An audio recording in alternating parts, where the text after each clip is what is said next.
games, like just to warm up, but she doesn't really like practice or anything. But occasionally she'll do lessons. You guys ready? Yeah. All right, everybody. If y'all saw the last match where I lost to my buddy Jude and I talked about how I wanted to have my locals come up here and play, well, I've got my first pair. I'd like to introduce y'all to Makenna and Scott. Both of these are 500 Fargo Rated players, and they decided they wanted to come here on stream and duke it out. And the rules that we came up with are 9-ball, 1 on the spot, no break box. The 9 on the break does count in all pockets, even though we're doing rack your own.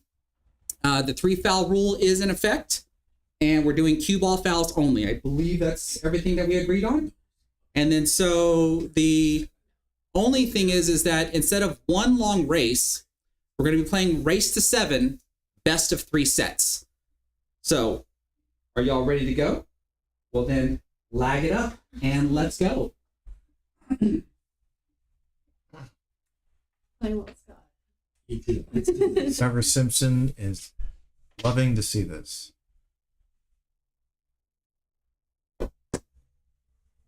All right, everybody. I'm in my office where hopefully you should be able to hear me and Jude. Yes, people can hear you. All right.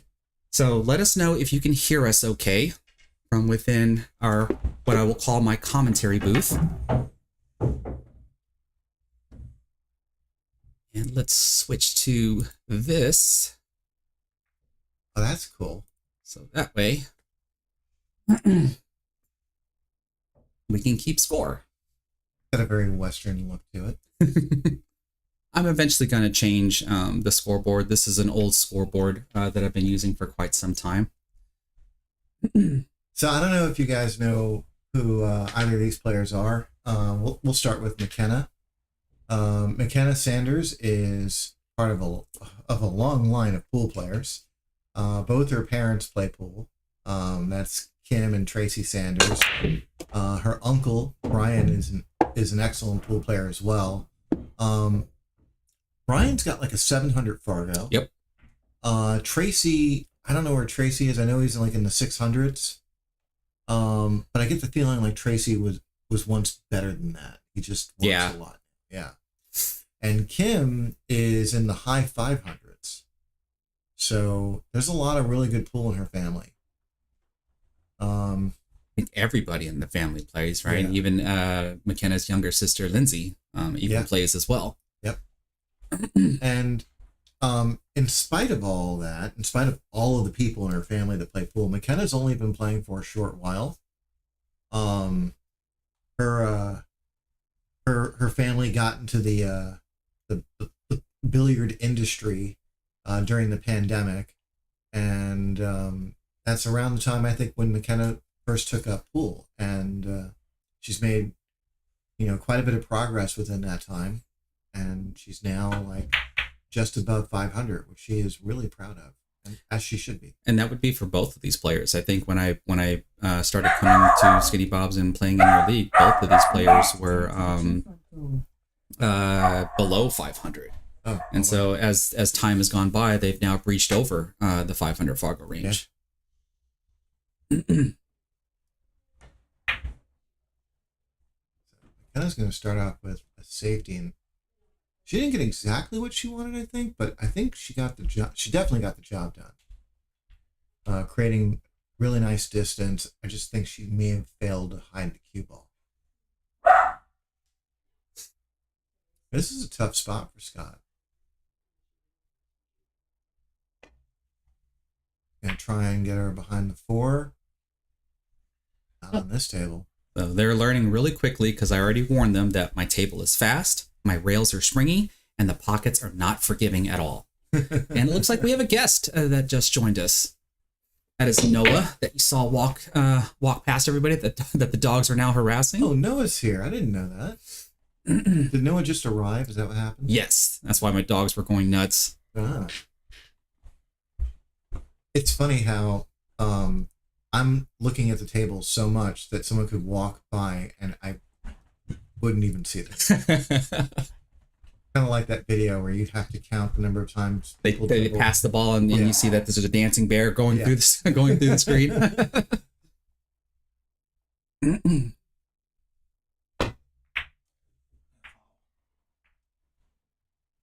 I also think there might be some like first game jitters that they're going to deal with. But yeah, this is going to be like this to a certain extent. I mean, it's going to be like, punch and miss, run out. Yep.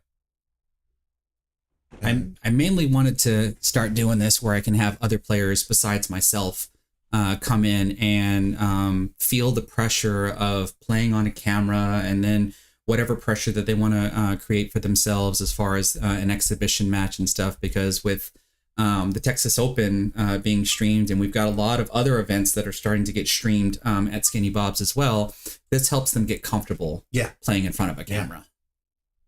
Oh, someone said something about the dogs. Even though on camera it looks like a lot, when you're playing, you really don't see them because they're under the table or they're on the other side of the table. Like, we can see them from the camera, but the shooter can't really see them. And they're small and quiet.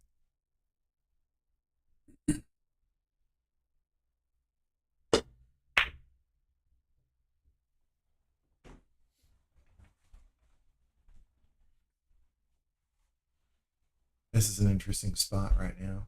So what I'm thinking honestly is I want to take first stab at that 4-9 combo. Yeah. So the battle on this one ball is pretty serious because the 2 is hanging right near that pocket.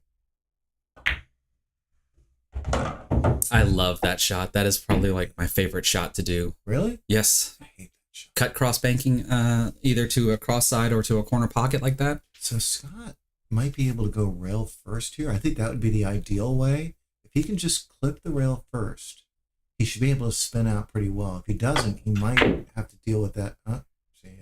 That's my unforgiving pocket. Yeah. That's also partly why you want to go rail first on that shot. I don't know why, but it makes it a little bit easier to pocket the ball. Maybe it's a mental thing where you're aiming for a point on the rail. Makenna is getting out her jump cue. This is already the second jump shot of the match. We saw Scott do one earlier.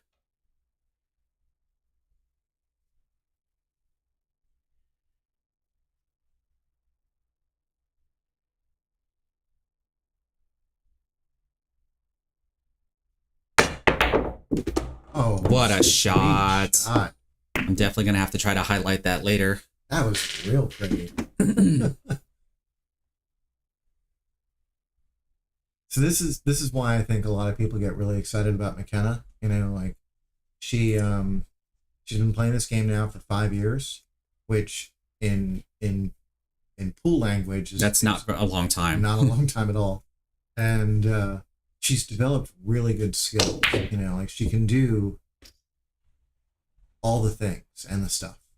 And it's just a matter of like eventually like putting that all together, and I don't see that happening very far off in the future. I think it's going to happen pretty quickly. Oh, for sure. Yeah. For sure.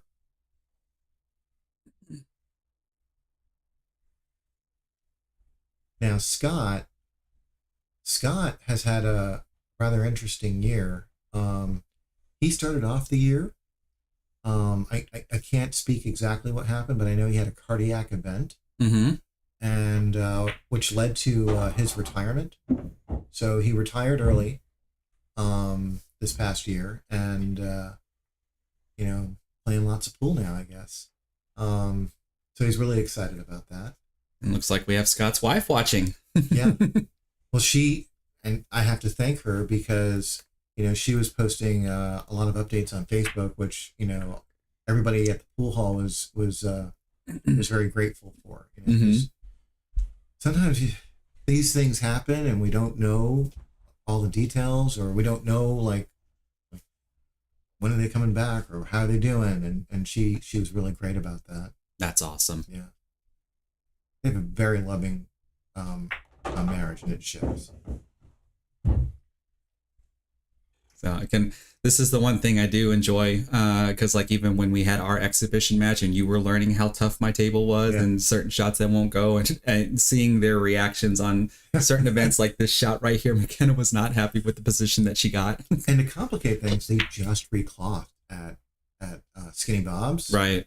And so the tables they're playing quick, and they're playing a little bit, I mean, the pockets are playing a little bit easy. So this might be a little bit of a shock for them. Yep, Makenna has natural talent. She really does. I'm really glad to kick off something like this. This is something I've been wanting to do for a very long time. Even when even before I moved at my old home, I wanted to have people come over and stuff. But now that I've got a more comfortable environment to actually do this, because like I said, I have a couch over there that Noah's sitting on to be able to spectate. You know, we're in here. Hopefully they can't hear us. And what a highlight shot of a luck shot that was. Yeah, I was just about to say that he got a little straight on that 8-ball. And so I was wondering like whether he was going to end up overcutting it, or if he was going to like accept, you know, the tough shot on the 9. Get one more bounce. This is not an easy spot here. Instructor Portella, thanks for following on Facebook. Really do appreciate it. So Makenna's going to have to, you know, she's got a bit of a tester here.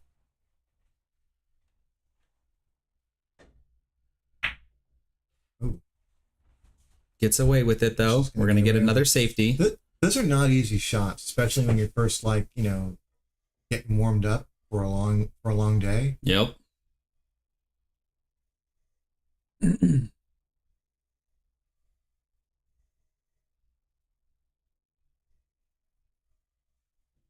I think you have to go for the bank. I mean, there's some safeties you can do here where you can separate them, but it's the only ball left, and looks like he went for the safety. I don't think that was meant for a make. And the nice thing about this one is you can cut this in and not worry about there's no risk of scratching here. I mean, the scratch would only happen if you overcut the 9-ball. I mean, if the 9 goes in the pocket. It's really hard to do from the spot, I think. Yeah. And Makenna draws first blood.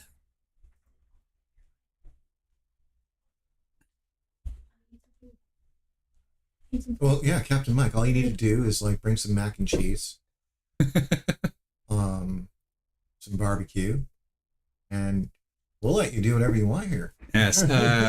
Scott was nice enough to bring over a rack of ribs, some pulled pork, some macaroni and cheese, and even some leftover birthday cake. So we've got a feast downstairs waiting for us.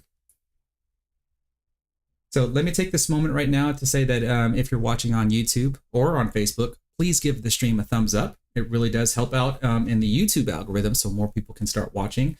If you're also watching on Facebook, though, then please consider sharing it to your Facebook profiles and to your favorite pool groups.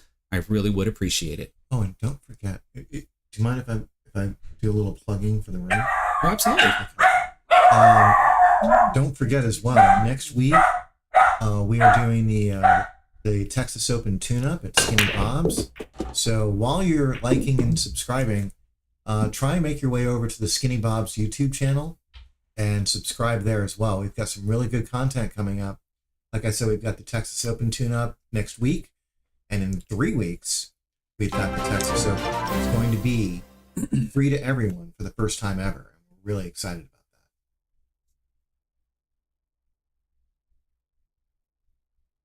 about that. That's a really solid kick. I like that. I mean, she didn't get a positive result from that spot, but I like the separation. I like sending the 1 ball away from the 2. It's going to make Scott work here. Now, I want to try something new because I'm doing this on a live stream, which I've never done before. Let's see if Scott is going to be able to hit the 1 ball into the corner pocket with some bottom left or bottom right spin and try to get his cue ball to come probably somewhere back out like this. Perhaps for the 2 ball. Let's see. Kind of, sort of.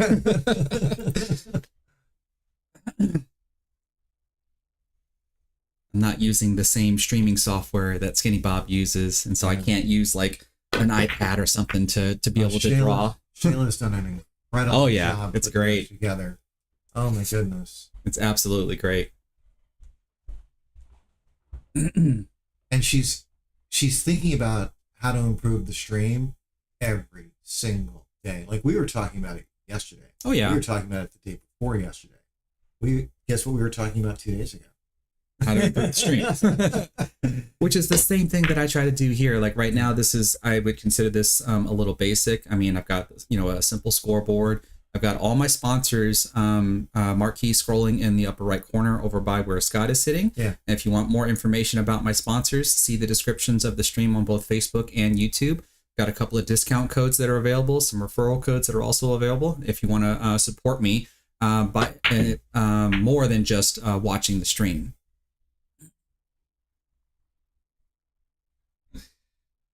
Okay, so Scott's going to give up a straight-in tester on the 2-ball, but it looks like all Makenna can position for is a combination for the 3-6. I think she's going to have to pull the cue ball back a little bit. Oh, she had an angle. Okay, but she tried to go up and down table, and she's not going to leave Scott.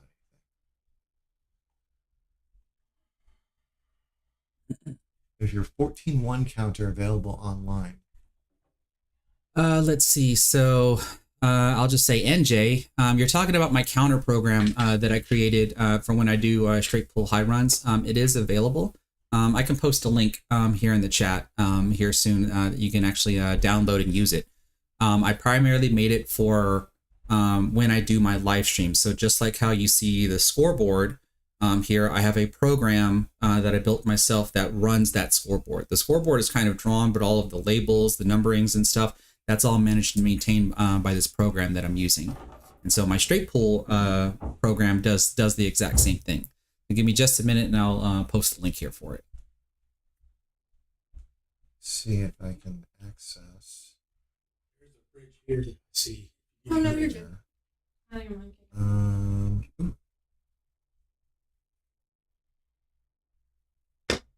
So I have it right here.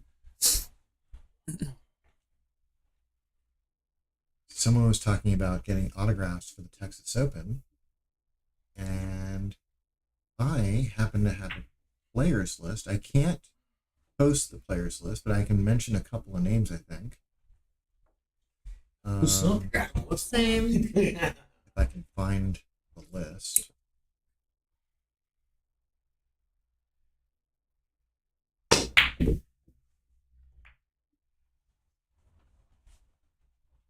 Makenna trying a little whippy action there with that cue ball, trying to draw in position for the 3.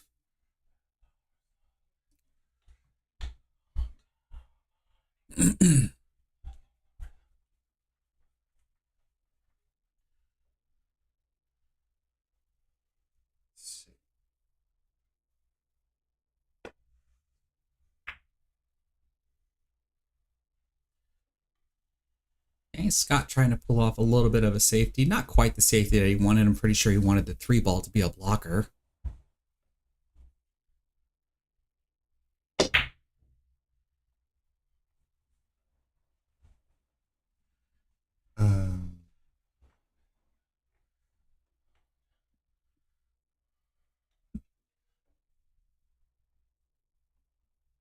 You're still looking for the list?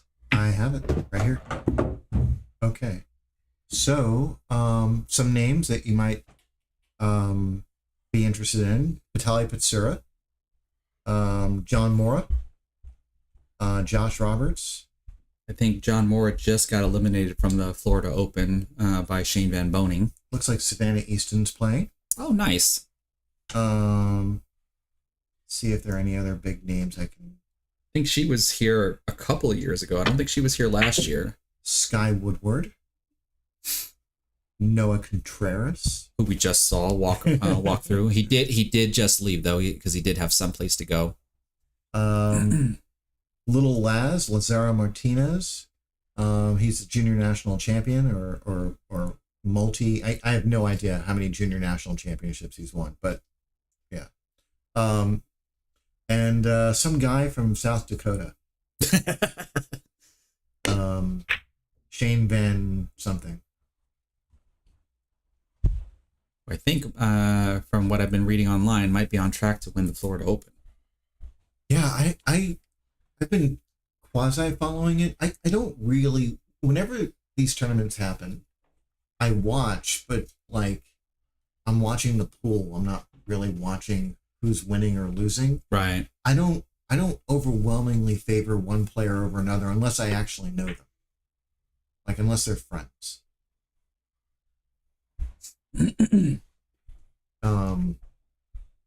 So yeah, like nothing against Shane Van Gundy. Perfectly nice guy. He's been nothing but polite every single time he's been in Texas. But, you know, I'm not gonna follow him any closer than anybody else. Right. Not until at least he buys me a coffee.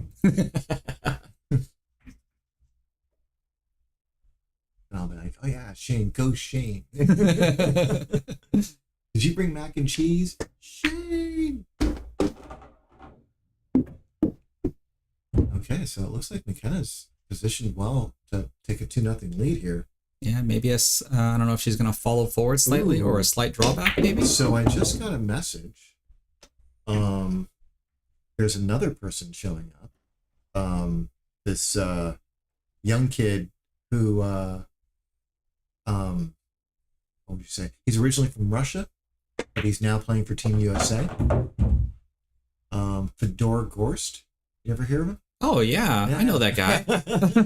So Fedor Gorst is going to be at the Texas Open as well. So yeah, if you are in the Texas area, which is a big area, but if you're in the area, you might want to like make it a point to come down to Skinny Bob's in about 3 weeks. It's Labor Day weekend. It's always a really fun time. There's going to be great pool happening all across the room. So if you are in the Austin area, please come on down to Skinny Bob's and check us out. Scott misses the cut shot. Yeah, this is still, I think they're just like trying to get settled in. And yeah, you know, when you're playing on a table that you've decided it plays a little tough, it can tighten up your mechanics. I'd say you get a little apprehensive on how you're going to play, for sure. Yeah. So Makenna's missed the 9 ball, but again, like these guys are not leaving each other very comfortably. And you know what's also kind of weird? When you're playing outside of a pool room, that by itself can be distracting. Like playing on a carpet, like a, you know, plush carpet can be distracting.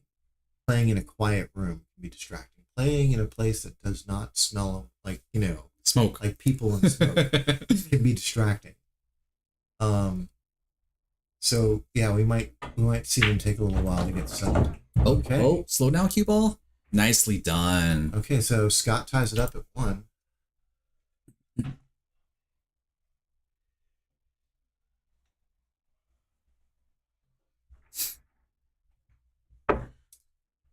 So I'm going to attempt to... Our review on the carbon cues.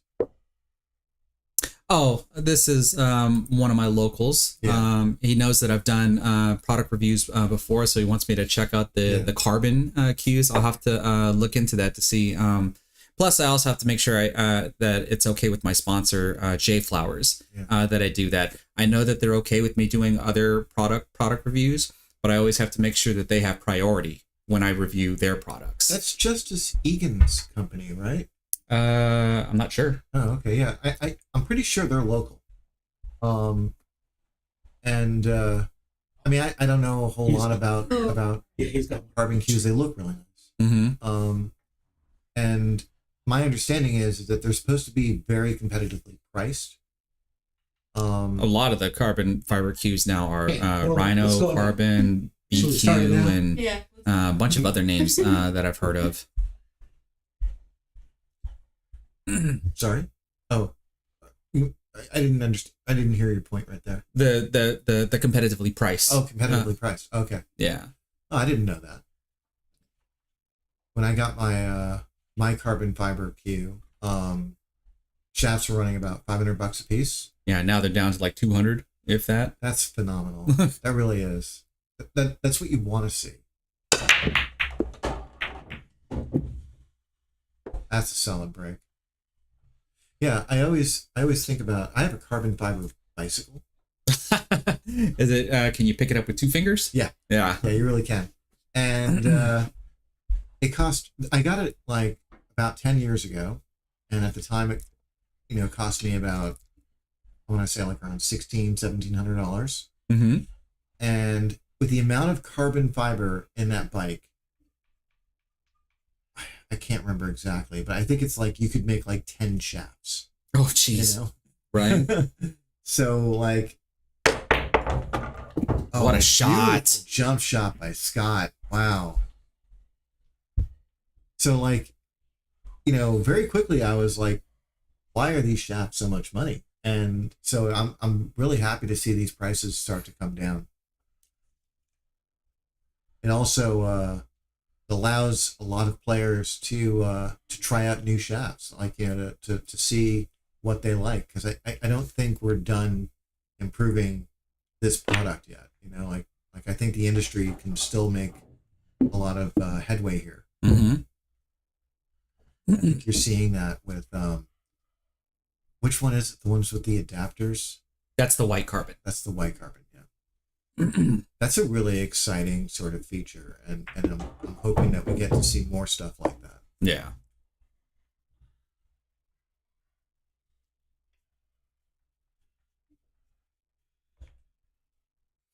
I wonder if we're going to see a safety here. Justice Egan. Did I say his last name right before? I think you said Justin Egan, not Justice. Oh, what a shot. Shot. How did he hit it? Wow. I would have expected a safety at that point. This is a tough spot. I don't think the 5 ball goes in the bottom left. No, I think the 9 ball does block it. He should be able to cut it into the bottom right, but that's not an easy shot. This is one of my old players that I used to train in APA. What's going on, Brandon? He said your setup is sick. I guess that's a good thing. Yes. Is that what He's referring to the room. Remember, you wanted to grab the camera and show the room out to everybody. Yeah.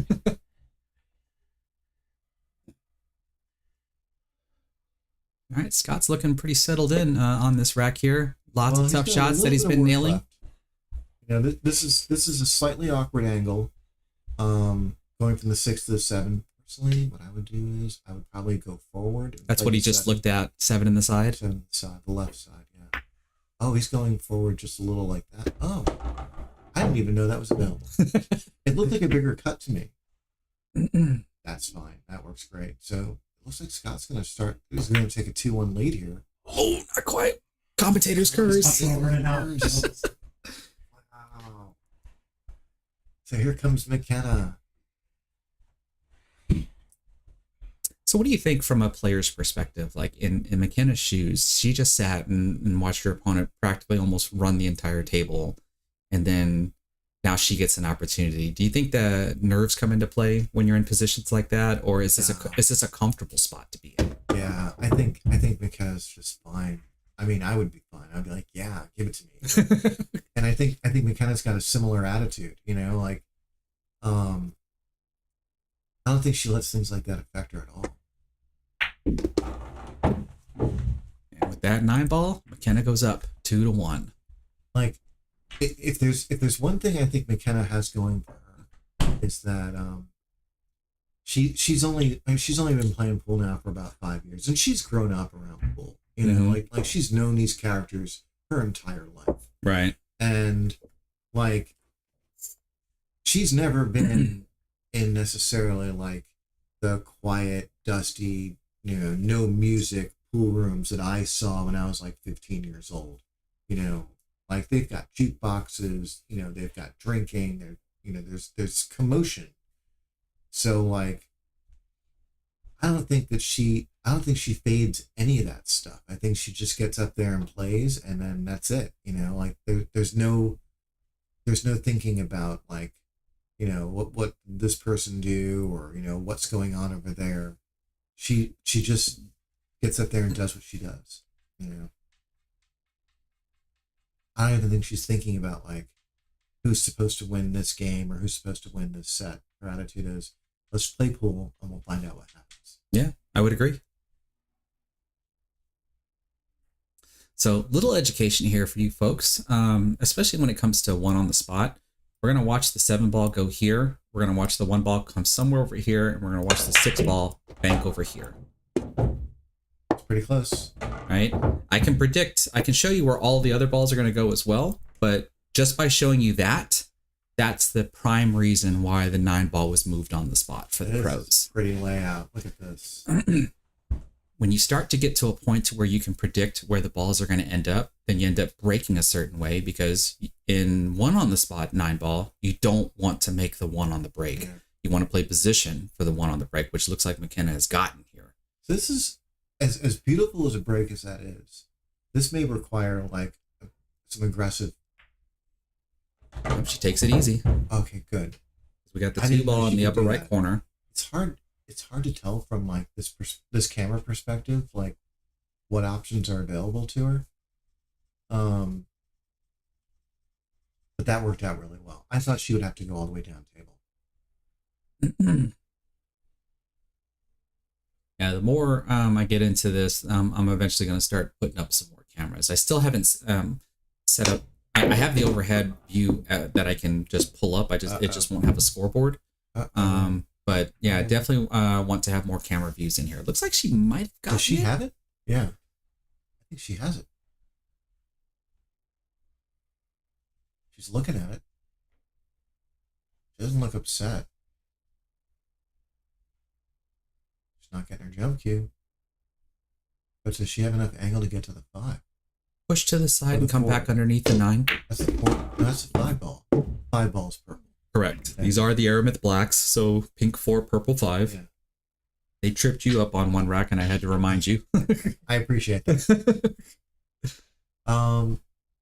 This is a real tester. I still think Makenna's favored to make this. And there's a reason why I say that. Oh, I didn't see the scratch, though. Ah, Unfortunate scratch.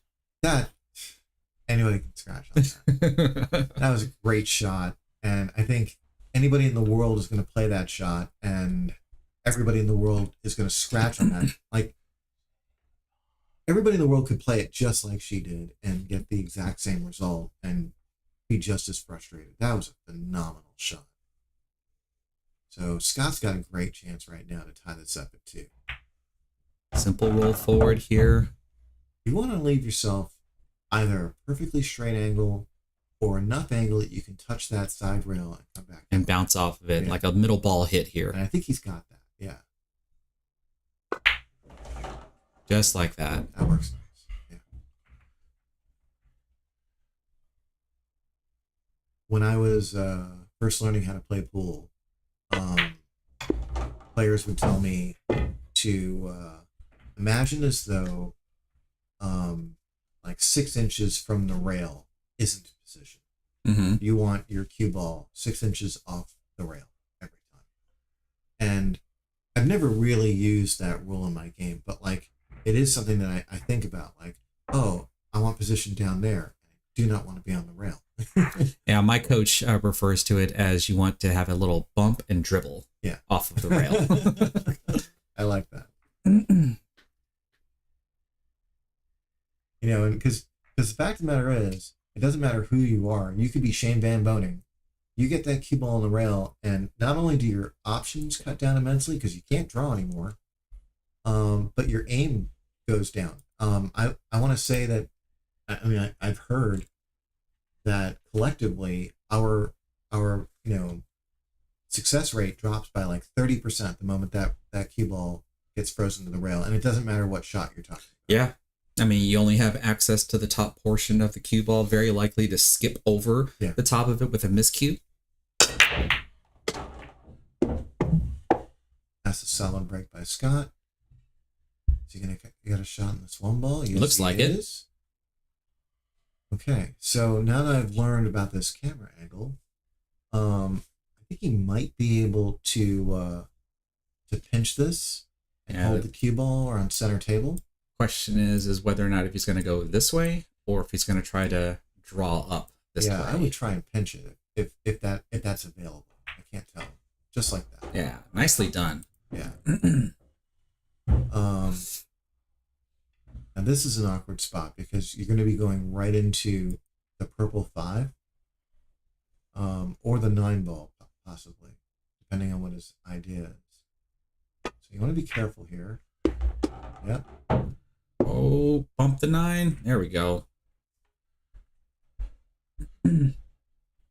So in case people are wondering, they should be able to see that I have some reinforcement labels down in the rack area. That's for when I play straight pool. And then you might be wondering, well, if those reinforcement labels are there, why are they using the template rack? And so it was only like maybe a couple of years ago that I actually learned this, and that is template racks actually cause the balls to actually lean towards the center ball. Yeah. Oh, you just learned that? Yeah, I actually never knew that. Huh. And with the reinforcement labels, they're really no different than a triangle rack, in that when you use a triangle rack, even if you get all the balls frozen together, they're sitting on the table and they just happen to all be touching one another, and that's it. Whereas with the template rack, all of the outer balls are kind of leaning towards the center rack. So it's not really the same thing. So even if they wanted to use the reinforcement labels, they won't exactly get the same type of break as they would if they're using a template rack, because the difference between the balls just sitting on the table versus the balls leaning towards the center of the ball. They're not going to freeze up. Correct. Yeah. So, but the reinforcement labels that I have there are good enough for straight pull, so that way I don't have to bother with accidental gaps in the rack or anything. It creates a consistent enough rack for straight pull, but I don't think it's consistent enough to play like 9 ball or 10 ball or whatever. You're better off still using the template Remember the racks. Sardo rack? Yes, I do. Can I say I didn't like that thing? Yeah. I distinctly remember seeing on ESPN, and I'm pretty sure either the camera or the production people just were not aware of what they were doing, because of course they're talking it up and saying how great it is, and when they press, there was a moment in time where they were doing a very close-up shot of the Sardo tight rack for 9 ball, and they were talking about how tight the rack was going to be and stuff, and then when they pushed the rack away and took it off the balls, you can see a gap between the 1 ball and the second row. It was, in defense of Sardo, because I actually got to meet the guy over 20 years ago. In defense of Sardo, he was the earliest innovator for rack technology. Sure. And for that, I am forever grateful. Absolutely. It's just that his idea was not. Wasn't optimal. It wasn't a sound approach. Right. Step in the right direction, just not optimal. and that's par for the course with engineering in general. Like, you build a product, and hopefully it moves the needle, and sometimes it doesn't. But yeah, it was such a big clunky thing. I know they made a slimmed down version, but they were just so big and expensive, and it was difficult to use properly. Nice shot by Makenna. It would ever make me wonder if they could, like, the best thing I can say about the Sardo tight rack is once you rack, like, no different than a triangle rack, there's nothing on the table afterwards. Yeah. With the reinforcement labels and the template rack, there's always been the complaints about, well, are they going to interfere with the balls? And if you leave it on the table, et cetera, et cetera. This camera angle is like, because it from what the way I'm interpreting the image on screen, all of the cut angles look more severe to me. So when they make contact and it's like, and I see it like, oh, it's much straighter than I perceived it. I'm like, oh, they're gonna miss it. And I'm like, oh no. So I apologize. I'm still adjusting. Well, here, I tell you what. I'll give you let me wait until she gets over to the break area, and I'll just give you a Your brief camera look. is closer to the table than the camera at Skinny Bob's, and I think that's why my brain is like Yes, not this is true. adjusted yet. So let's go over to this. Oh, can we just stay here? Well, I don't have a scoreboard, and like I haven't really quite incorporated this view into like live streams just yet. But you get a clear view of the angles. Yeah. So we'll go back to here from every now and then, if you don't mind. No, of course. I think this is the first dry break It's of just the like match. giant. I love it.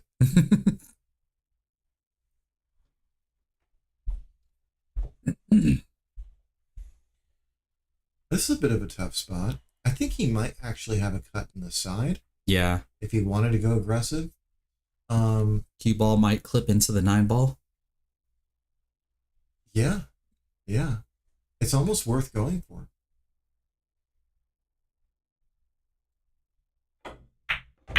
Oh, clips into the 8 ball.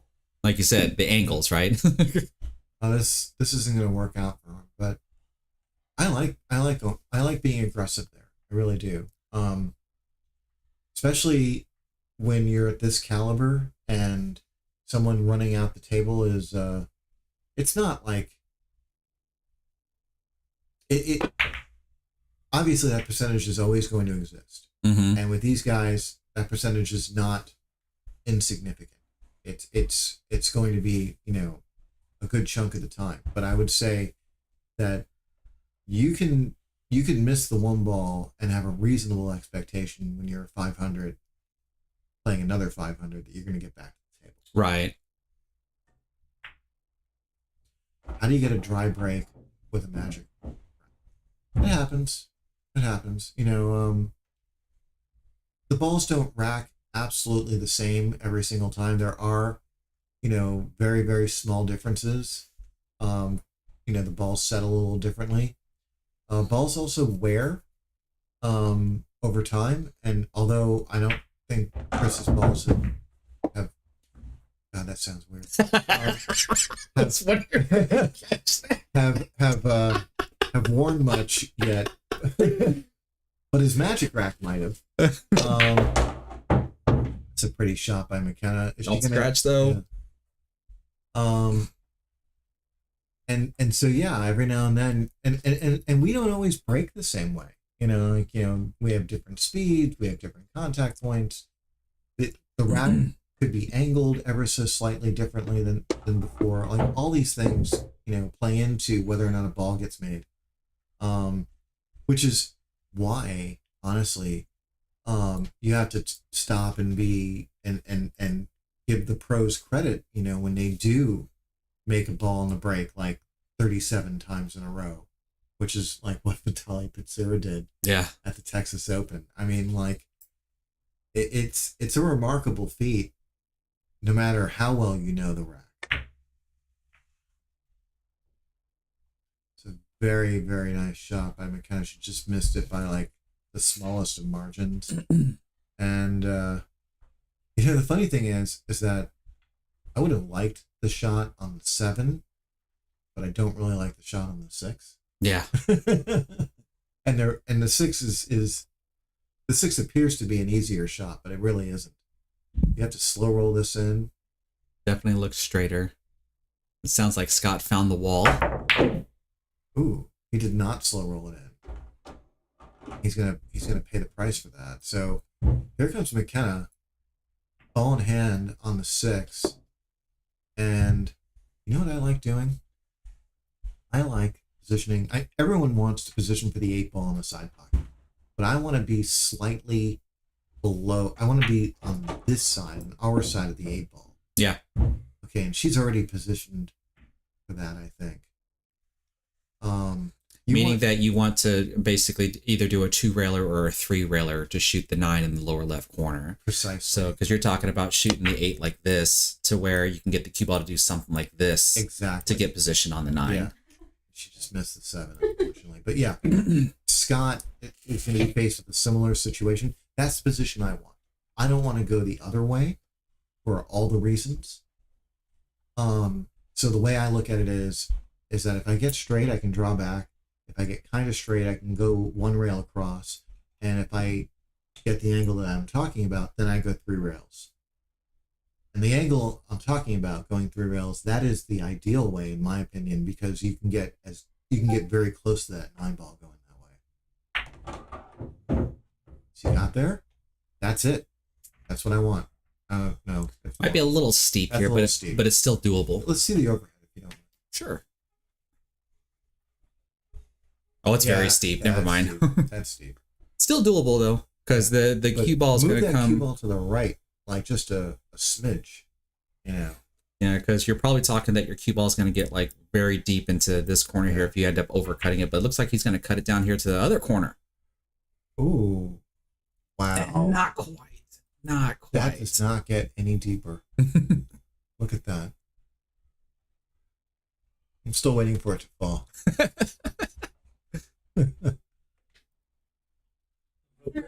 Yeah. Yeah.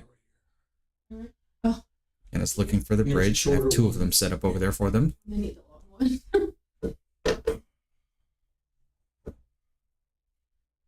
Oh, the dogs have settled down.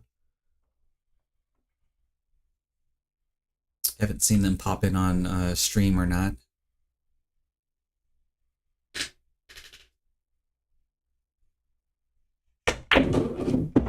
Ooh, I think she overcooked it. Yep.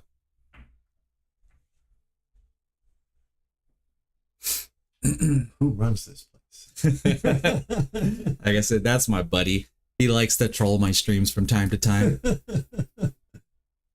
Okay, so Makenna's got a tough shot on this 9-ball, and I don't like anything here. Banking into the top right, I think, might be the way to go. Or playing safe. That's a solid choice. For me, I'm still likely to try to spear cut this into the top left corner pocket. Yeah, I feel like I'm the favorite to make this, but Cue ball's going to go up and down like 3 times. so like as Makenna starts to approach a 600 Fargo, she's going to have to develop a better safety on that shot. But like right now, today, I think this might work. Scott's a really good shot maker, so you don't want to leave him much, but yeah, she might get away with this one.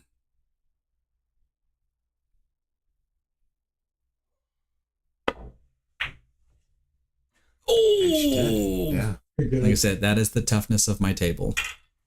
Scott goes ahead and gives it up. McKenna's going to take a 4-2 lead. We're going to 7 today. We're going to see. Yeah, see? Yeah. X-No.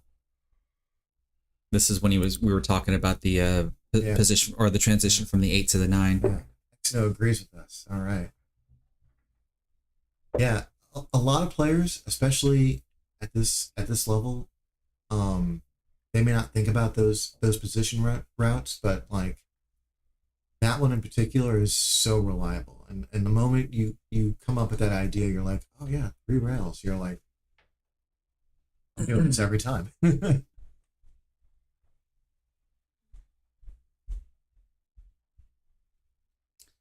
So hope everybody is enjoying the match here. We're pretty much at the halfway mark of the first set. The first of potentially 3 sets. We are doing best of 3 race to 7s. Makenna right now with a lead of 4-2. Solid break here. Good position on the 1 ball for the top left corner pocket. 3 ball is set up for the bottom left. So yesterday, what day is today? 9th or the 10th? Today is the 10th. Okay, 2 days ago was my late friend's birthday. He passed away about 14 years ago, and 15 years ago. And if he had a break like this, he would have immediately announced, "Dress up, baby. We're going in." I like it. And then he would have run out. George Sansusi. Oh, Genki. Yeah. Okay. Yeah. He He was a formidable player and really funny guy. What a shot by Makenna. Look at the position that she just got on the 4-ball. Wow. Did you guys see that? Wow. She hit it. Now this one gets a little tricky though, because she is a little flat. If she wants to get the position for She the might 5 need in the to go lower right, forward. she has to punch this. She might need to go forward. Oh, she's going all the way back. And This will work. Get off the rail though. I There we mean, go. it's not close, but I really like the idea here. She got the correct angle. All she needs to do is just punch this in. That's it. She should be out. What a shot. And this is the Makenna that we see at the pool room, by the way. This is the little girl that is wrecking havoc, at Skinny Bob's. This is what we see. So you guys are getting a real look at what she's been doing lately.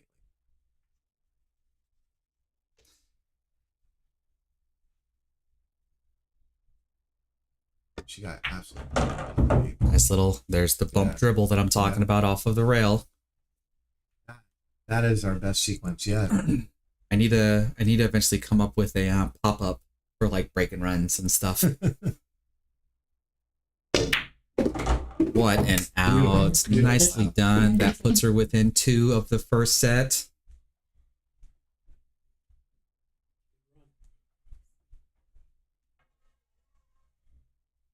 Yeah, Xno was saying way too hard. And yeah, you don't ever want to be like 6-7 feet away from your next shot. I think this is referring to Scott's cut on the 9-ball from the previous rack. And we've got Ethan from the Waco area. What's going on, man? I believe he was at the Syntex event that was at Betsy's, and he's also been at the Syntex event that was at Skinny Bob's. That's where I actually met him. Oh, okay. And we've got a local. How's it going, Joanna? Cifuentes.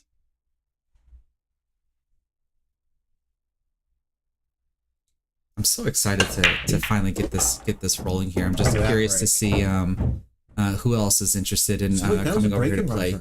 Yes, yeah. The last rack was a break and run. That's why I was saying I need to create a little motion pop-up or something whenever I see that and click a button and it pops up a display for a break and run. Could we be looking at a package right now? Possibly. And she's all dressed up and ready to go.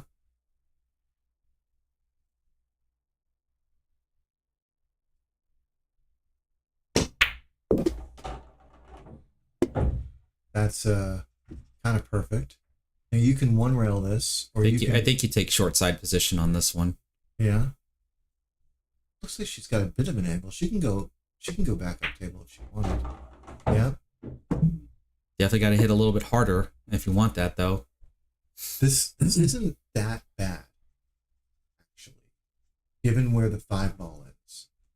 Because you can just, cut the paint off and just hold your cue ball with a little bit of inside spin and go back and forth. Oh, she's going to bank it.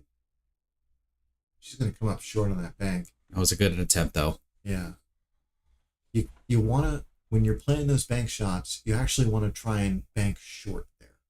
Yep. Because that way, when you miss, instead of leaving it in front of the pocket like Makenna did, in all likelihood, it'll be left on the short rail. And here's a good rule to consider. Anytime you leave a ball on the short rail, there is like a 90% chance you're not leaving a shot. Yeah. Randomly speaking. It's the least favorable real estate on the table, minus, of course, those little spots on the rail right next to the side pockets.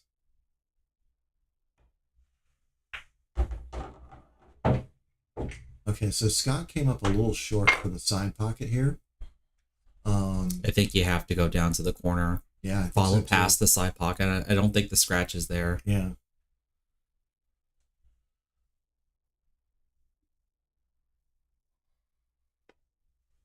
Oh, he's going to go for the side anyway. This actually works out okay because the thin cut on this 6-ball naturally brings the cue ball back up for the 8. I agree. we're not seeing it right. That's all that is. Oh no. Got behind the ball. Okay, it's hard to tell if he got away with this or not, because this might be a makeable shot in the side pocket, and if it is, then Makenna just needs to get that table out to like the center axis. I think she's likely to play the safety that she's been playing, where she'll hit the 6 ball in between the 8 and the 9. Yeah. Yep. Called it correctly. I've watched her style of play, and she loves doing that kind of safety. It's a good safety. It really is. You know, and especially, I mean, that works at the pro level. Yep.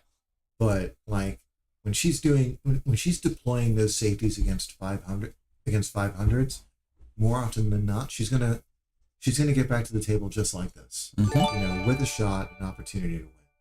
Hey, Teresa Garland, thanks for following me on Facebook.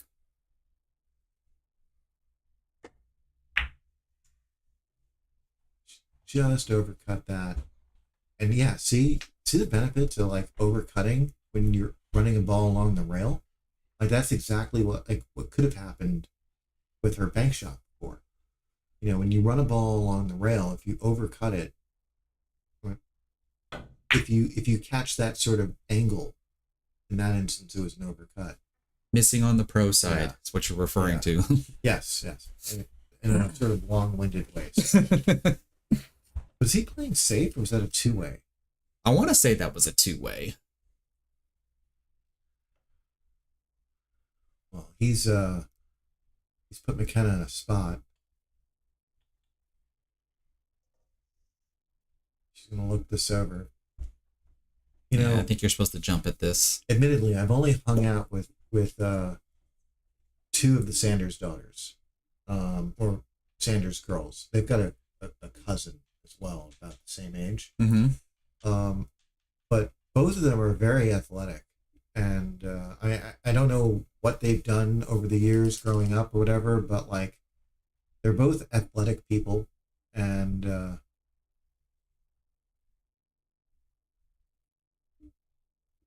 gonna get to see this. Unfortunately, we're gonna get blocked. Doesn't look like she cleared it.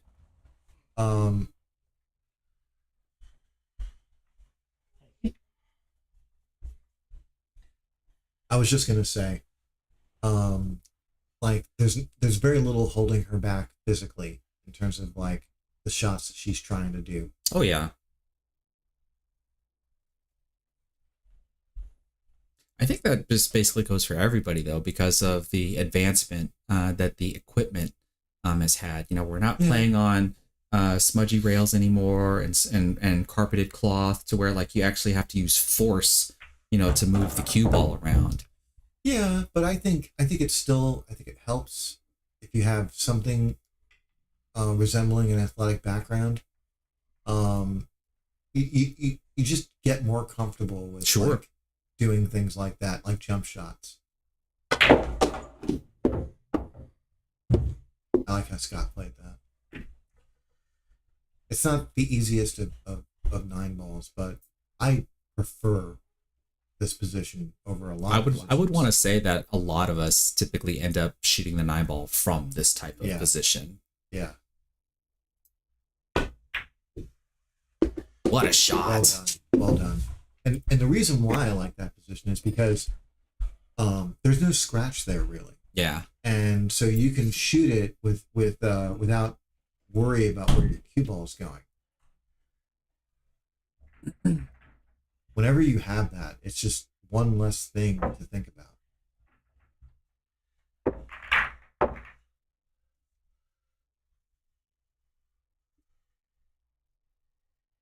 Get that Jude fella on mic. You're probably just talking a little on the soft side. We're sharing a mic. I'll scooch. And this is Daniel Hicks from my team. Daniel Hicks. That's the dusty old muffin? Yeah, that's his YouTube handle. So there were these 2 muffins in an oven. And one muffin said to the other, "Boy, it's getting hot in here." The other muffin said, "Holy cow, a talking muffin." But I'm bummed.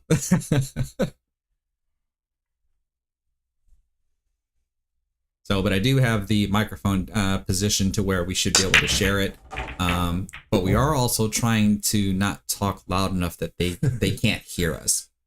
I did warn them to play with earbuds in with maybe some music or something to be able to drown out some of the sound, because I've taken some measures to try to soundproof this room to where the pool room can't hear us, but it's not perfect just yet. I still have more work to do.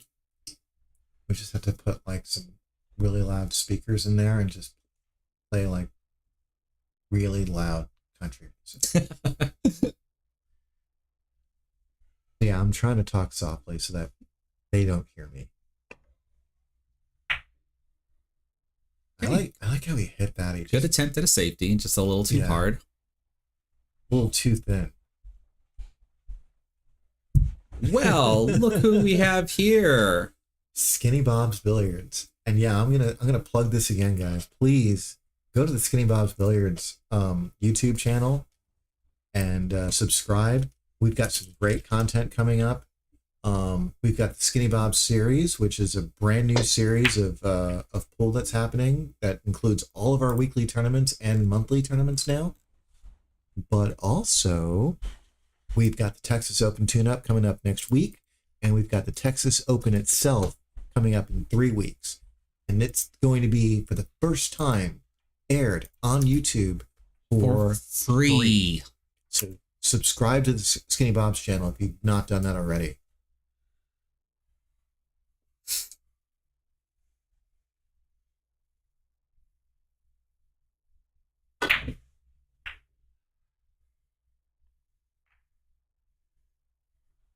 How do you get the pop-ups for subs and followers and such that I've seen while watching this? We have a little person standing right in front of the camera, and they just... So MBM Billiards, what you're asking about is just a third-party tool that I'm using as part of my stream setup. So the third-party tool is called Streamlabs. And so I have that tool is connected to both my YouTube and to my Facebook page. And so it monitors whenever I have new subscribers or new followers or new likes or share, depending on however I configure it. And so whenever those events happen, then there's a notification that shows up on stream. That setup you have is amazing, Chris. Thank you, Reese. I really do appreciate it. I put a lot of thought and effort into how that room looks. And so the only thing I have really left to do is to put more cameras in there. Maybe between sets, we'll show everyone the room again. I can do that, yeah, because I can pan the camera around so they can see everything. Speaking of which, let's have a look at this. They can see where Noah is sitting. By the way, I mentioned this matchup last night to a handful of the guys, and there was quite a bit of excitement about joining in on this. Oh, yeah. Oro wants to be here. Marshall McCloskey wants to give this a try. There was one other person who said something. Can't remember who.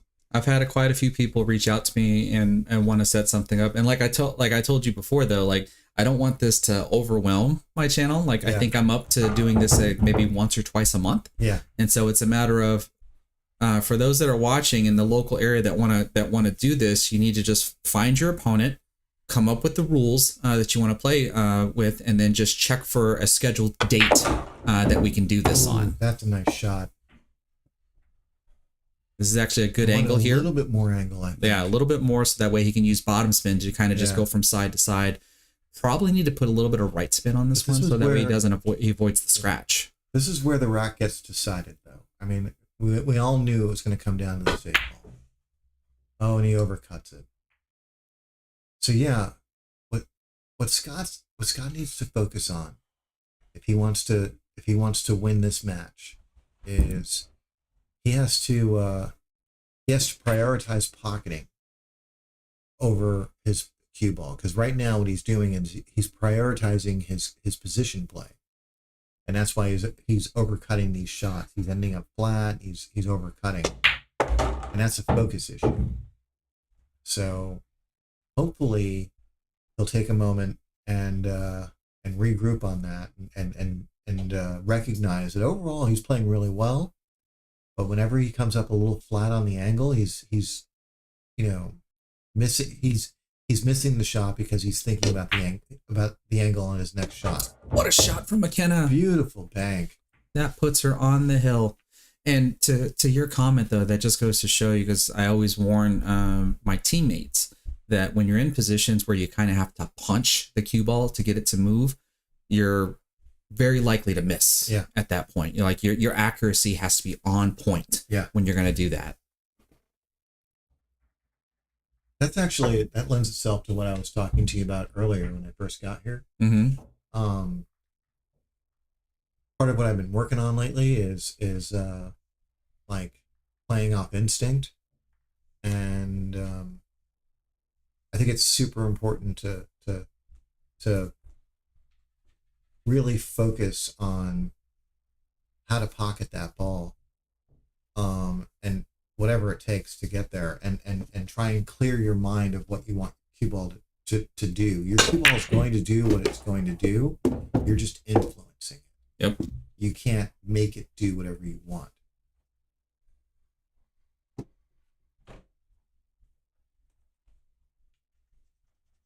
Using the Magic Rack over the Accu-Rack. Yeah. So Buggles, you probably weren't here when I talked about this. So the Accu-Rack that you're talking about, which is what is used to place the reinforcement labels that are down below.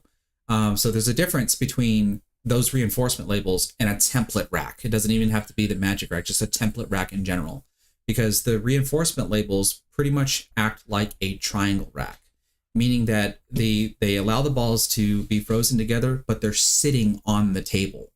Whereas any template rack, whether it's a Magic Rack or an Accu-Rack or even the Matchroom template rack, the balls actually lean towards the center ball. So in this case, all the balls would be leaning towards the 9 ball. So you don't necessarily get the same type of break reaction from the template rack as opposed to having reinforcement labels on the table. It's not exactly the same. The reinforcement labels would be no different than a triangle rack, except with less gaps. You know, the first time I ever saw a template rack was about 20 years ago. Yeah. Mika Eminem showed up at the pool hall, and he had a Magic Rack. And back then they were made out of paper. Mm-hmm.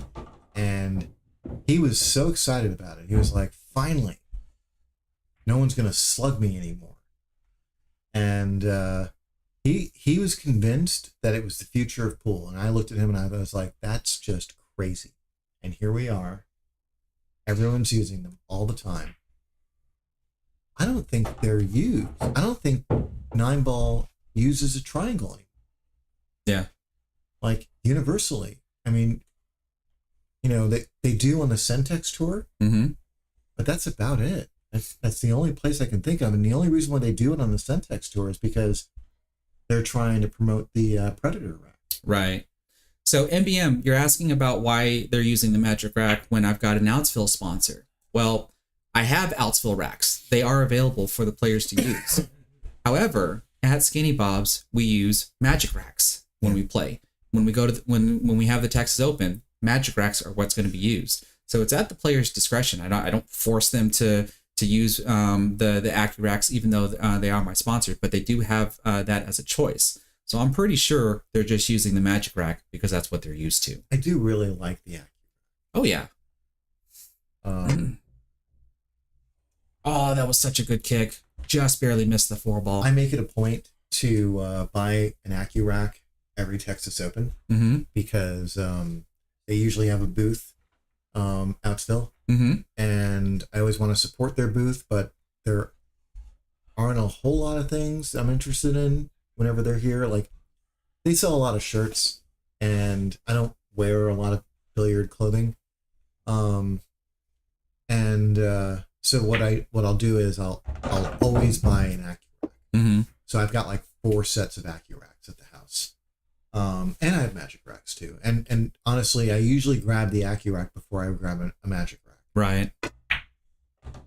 They're just so well made. And you know what I like most about them?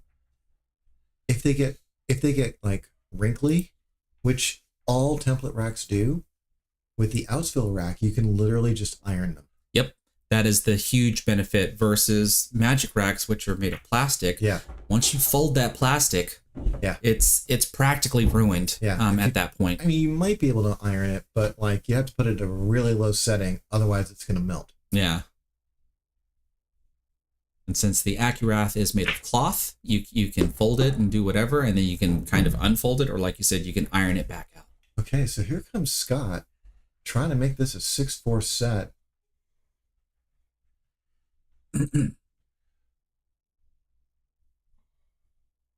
Just don't want to scratch in the right side pocket. And there it is. Nicely done.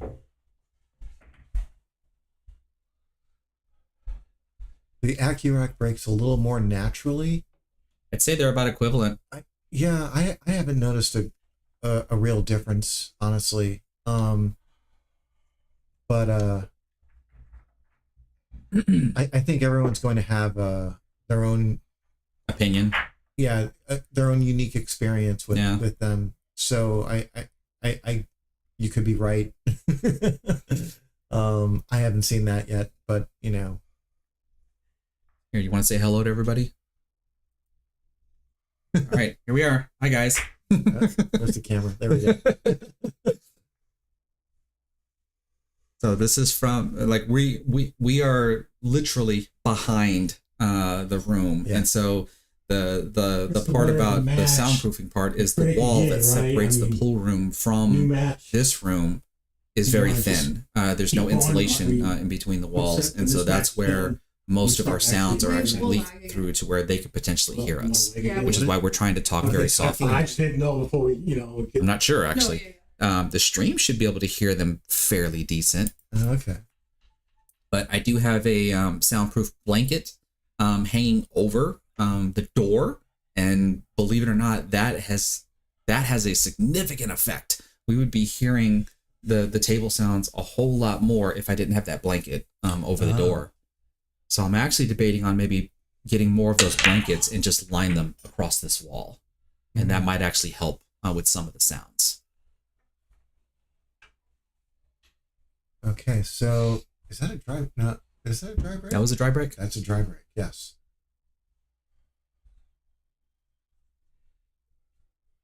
Is that Aloysius Yap? No. This is one of our frequent streamer or frequent followers that we would see also on Backwards Billiards for any of the Centex events. I believe, Yap, you're overseas, aren't you? Where are you watching from, if I remember correctly? Singapore.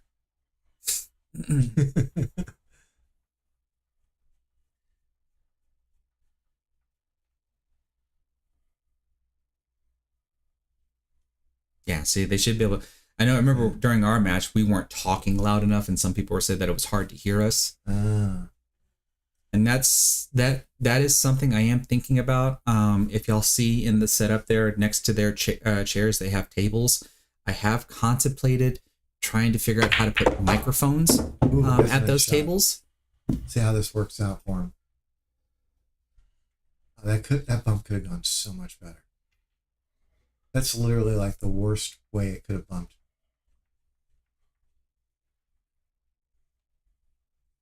Well, welcome to my YouTube channel. I do know Drew Von Port and his YouTube channel. I've given him some advice on some stuff, and he's been doing really good stuff with his channel and his league reviews that he does. That was a great shot right there by Scott. I didn't know that was available to him. This is dressing up real nice. Okay, so Scott's got a little bit of work left. He's got to figure out how to get from the 4 to the 5, which I think he's going to have to go to the upper left corner. That's how I would go, probably. I think you have to go to the upper left corner so that way you can get decent position on the 5 ball, the purple 5 ball. That's a real shame because it was looking like he was going to run out. Like the 5 to the 6 was, had the potential of being challenging, but like after that, if you can get on the 6 ball, this is pretty routine. But he doesn't sell out. He just left Makenna a tough spot here. And it's trying to bank into the top left corner. And that's the exact same thing that happened before. You got to learn to bank those a little bit short. Right. Because if you can leave that ball on the short rail, it almost doesn't matter where your cue ball is, you're not leaving anything.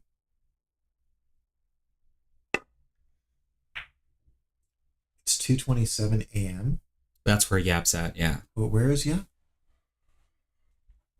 Singapore. No, I was right.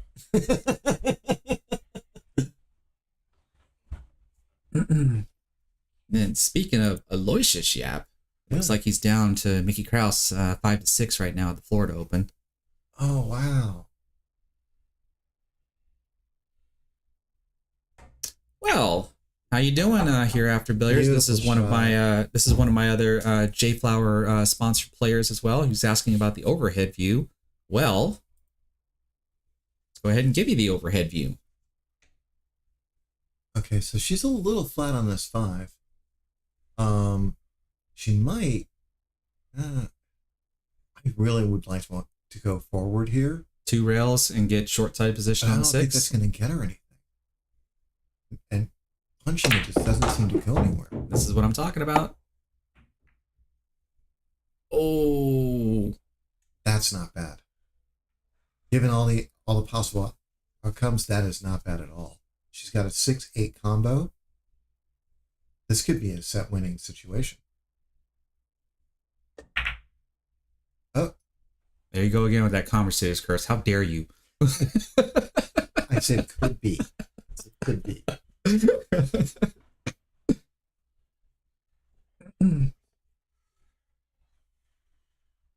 Let's see here.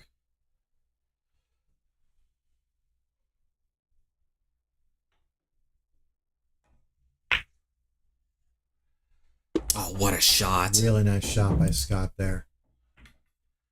Greetings from Finland. Great to have you on my stream here. I love that I have a global audience. Is that Mika? I'd be surprised if it is. Iceman 79? I mean, I guess when you're from Finland. I guess Iceman might be a common nickname over there. The Iceman cometh.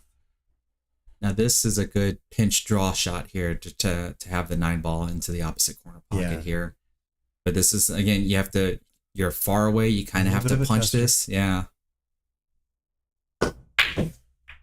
Oh, you overcut. Oh, he's going to luck the 9 though. Look at that. Wow. What a way to clear the table. We're going to 6-5. This is getting exciting. Wow. And this is still only the first set. Only the first set. I guess my league is kicking in now. Mika is your idol player. Well, Mika is an old friend of mine. I've known him, since the 90s. He lives in New York City, and he's a really good guy. Played him a whole bunch of times. He's made me cry. I'm not even. I mean, I'm exaggerating a little bit about the crying bit, but yeah, the year he won the U.S. Open, I was playing him like every other week or so, races to 9, and after 5 sets, I was like, I tallied up the score because it wasn't that hard to do. I was like, Mika's beaten me 45-3. And in that span, he had 3 6-packs, which were, to date, the only 3 times anyone's ever run a 6-pack on me. Wow. Yeah. The only 1, 2, and 3 times.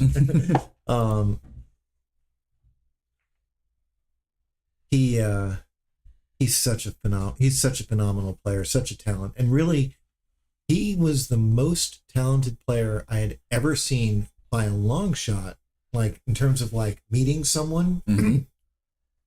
until I met this kid who had just moved to the United States from Scotland, by the name of Jason Shaw. I played him in his first tournament in the United States, Mhm. and that did not go well for me. This is a good safety. This is a really good safety. Beautiful. So MBM, you're wondering if they're playing for something. They are playing for a Benjamin. That is in the middle.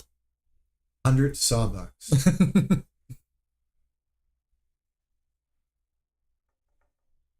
Which, speaking of which, in case anybody's wondering, I have not made due on my bet with Jude just yet. Jude has been a very busy person. I keep bugging him all the time of when I'm going to have to take him out to dinner. What's going on? The league is changing nights, and we've got the Skinny Bobs. We've got the Texas Open coming up, and we've got Makenna kicking one balls around.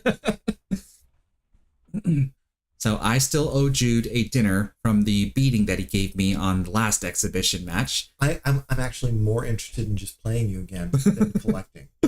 I just want to play pool. I've got my cues with me. I was like, you know what? Maybe between sets. Hey, we can do this kind of ESPN style. Maybe in between sets, you can go out there and do a quick lesson. How about that? I don't know. It's a really good kick by Scott. All right, the 9-ball tip of the day, or whatever you want to call it. I like how Scott hit that. He hit that with a high ball, and that allowed him to slow down the speed on the cue ball once it made contact, because that high ball turns into what's effectively like a stop shot. Best out of 3, yes. Yeah, that is correct, MBM. This is a race to 7, best of 3 sets. Yeah. So we are coming up on the close of the first set. I'll check in with the players afterwards to see if they just want to take a small break or something, or just roll right into the next set. Greetings from the exotic, distant land of Alabama. Love it.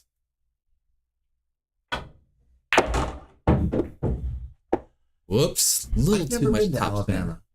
I've been through there. Yeah.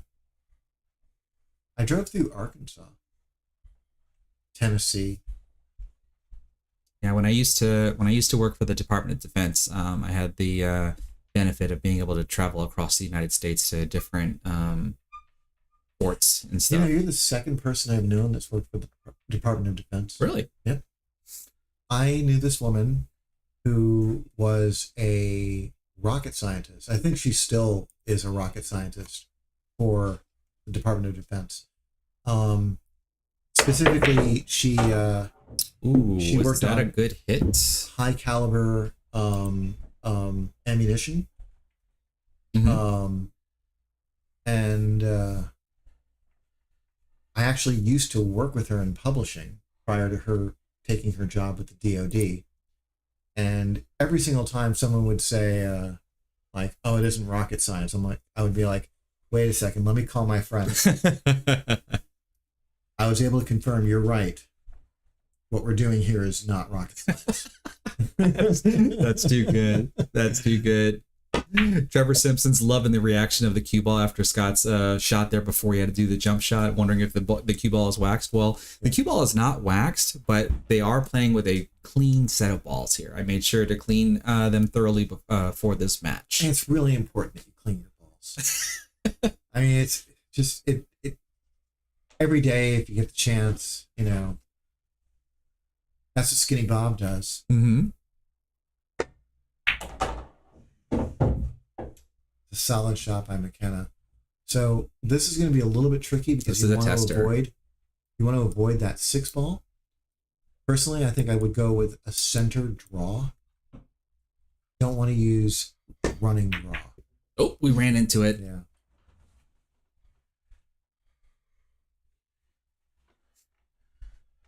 The joke is never going to end.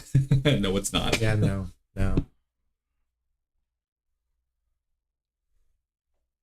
No, we haven't heard about it in the Florida Open, have we? No. So far, what a shot from beautiful Scott.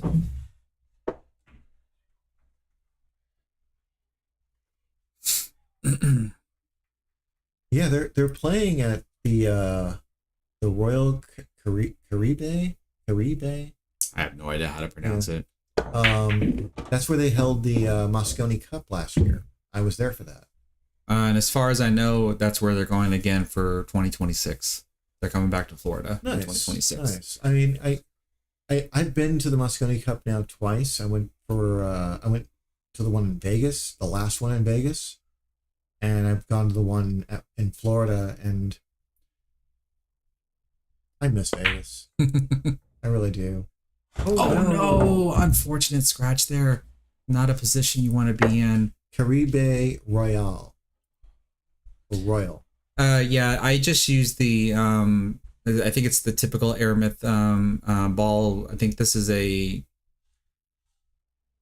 think it's a polisher, because I know there's two different types. There's a can't remember what the other brand is, but it's the one that you can get off of Amazon. You know, as someone who's managed pool rooms, the most important thing when you're cleaning the set is mostly to get, like, you know, sweat and grime off the balls more than using cleaner itself. The cleaner is less important. In fact, you can just, like, throw them in a ball cleaner without any ball cleaner, without any sort of, you know, solution, and do a perfectly, you know, decent job at cleaning everything up. Yeah, just from buffing it, really. Yeah. So Makenna with a chance to take the first set down. You can just pocket the 7 and roll forward enough for a shot at the 9. I'll be honest with you. I have a ball cleaner as well, and we rarely use it. Like, really, I play pool every day on my home table, and I can go months without cleaning the balls. You want a break or anything? Go check on. No, I'm looking like again. It probably Good set, guys. Do y'all want to go ahead and take a small break, or do you want to just roll right into the next set? That's entirely up to y'all. Let's just do this. Huh? He had leak that he had to go play. Yeah, and also I was like, I think they can see you on the. That's fine. I was like, there's some random guy sitting off to the side. Well, we mentioned when he came on shade that day, and then of course the dogs came up and said hi. Oh, So that was fine. I hope everybody's enjoying this. It sounds like they're just ready and raring to go. So we're just gonna go ahead and roll right into the next set. Huh? I'm ready. You okay? Let's do it. I have a package to pick up at 6, so. Yeah. Yeah. You never know.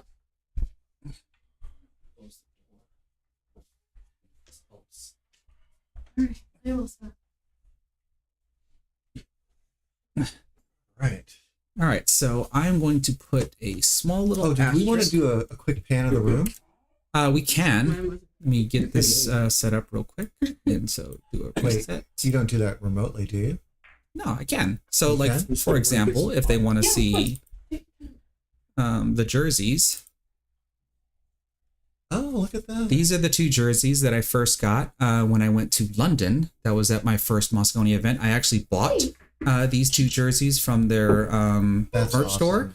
And then my buddy that I was there with managed to get these into the press room where he got the players to actually autograph them. So See, they are autographed. Now that is the greatest thing about the Mosconi Cup. Like, I didn't prefer Florida, but I like the fact that, like, they made me go to Florida, you Mhm. know, and you know, making you go to England sounds amazing, you know. And so here's my perimeter light that you can see. I also have another above light here. That's what allows me to be lit up when I'm actually standing at the soundproofing above it. that's to try to help it. Like it does very little, but it does work. Okay. And so, and it looks like Makenna's about to break. And so you were asking about if I do have spectators. That's why I have this small little couch. When I actually have to control the stream while I'm in the room, You've got that's the what computer that right laptop there. is for, because I can remote control this computer that's in this room from that laptop. Ah. And then, of course, if we want to get a close up on Makenna when she's watching Scott run out, or if we want to see Scott, who's playing with Link. Gonna see the dogs come in from time to time. But let's get back to the match here. We're starting off on the second set now. Makenna took the first set 7-5. She missed that ball, I think. She did. I'm not sure if you missed it or not. I completely missed it. I didn't hear it. Then So I think when they make their announcements, they have selling vendors online. The problem is that they sell out pretty darn quick. At the times that I went with a group, and so we always had one person that would purchase all of the tickets on behalf of the group. What was it like for you with getting tickets at the times that you went? It was super easy. All I had to do was just sit there and wait for my wife to tell me when she got the tickets. So you'd have to ask her. My wife is very close friends with Patricia Handshoe, and the two of them came up with the idea of going to the Mosconi Cup. So they were online the moment the tickets went on sale, like literally hitting refresh over and over and over again. Yeah. Like, boom, bought the tickets, and they're like, done. And because there was two of them doing it, and they were buying tickets for the four of us. I just sat there and was just like, just let me know who to send the money to, and that's it. Yeah, because I would say it's very comparable to signing up for the Texas Open. You got to do it quick. Yeah. Before your opportunity goes away. Kim, to answer your question, I would simply just nice. What a shot from Scott! Wow. I would just call up Patricia and Stacy and just tell them to buy more tickets. And then I think this you year won't have to do anything either. Yeah, this year I think they're in London, so you might want to, unless you do want to go to London. Otherwise, you're gonna have to wait till next year, and then they'll be back in Florida. I will go to London one day. It's nice. I don't know what year. It's not going to be this year. I've been there twice, yeah. and it's really nice. It's definitely a change in culture. That's for darn sure. The Mosconi Cup was in the exact same hotel where they're hosting the Florida Open. Mm-hmm. And yes, it was in Orlando. It was this past year as well, December. Whoops, a little bit of an overcut there.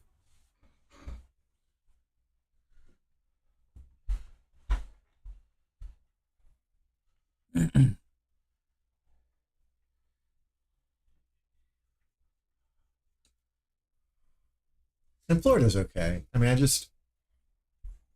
I prefer Vegas in part because actually the biggest reason why I prefer Vegas is when play is over for the day in Vegas, everybody would just go to Graves. Mm-hmm. And so, beautiful. What a day. shot.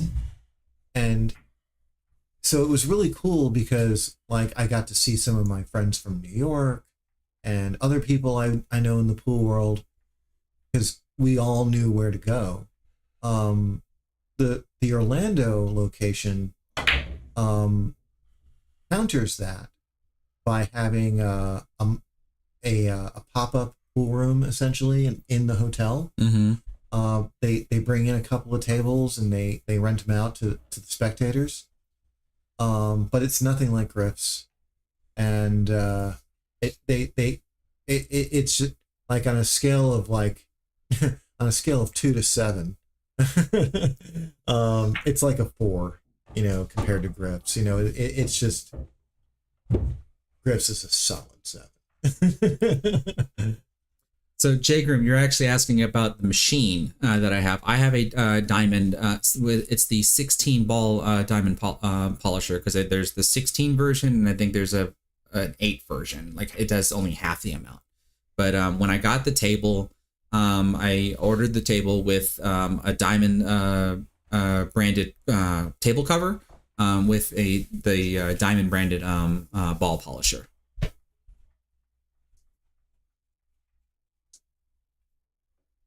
So it looks like there was a pool hall in Sanford called Racks that everybody's been going to.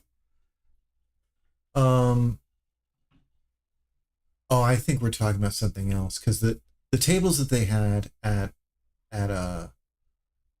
in Florida, in Orlando, for their pop-up pool room, they weren't like, they weren't nice tables necessarily. Like they, most of them were valleys, you know, like it wasn't really much of a setup.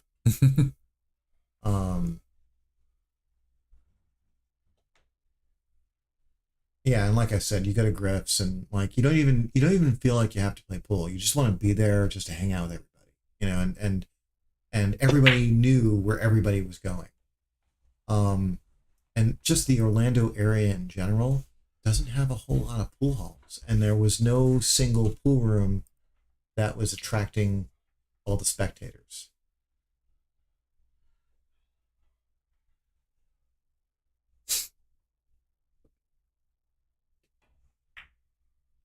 That's a solid safety by Scott.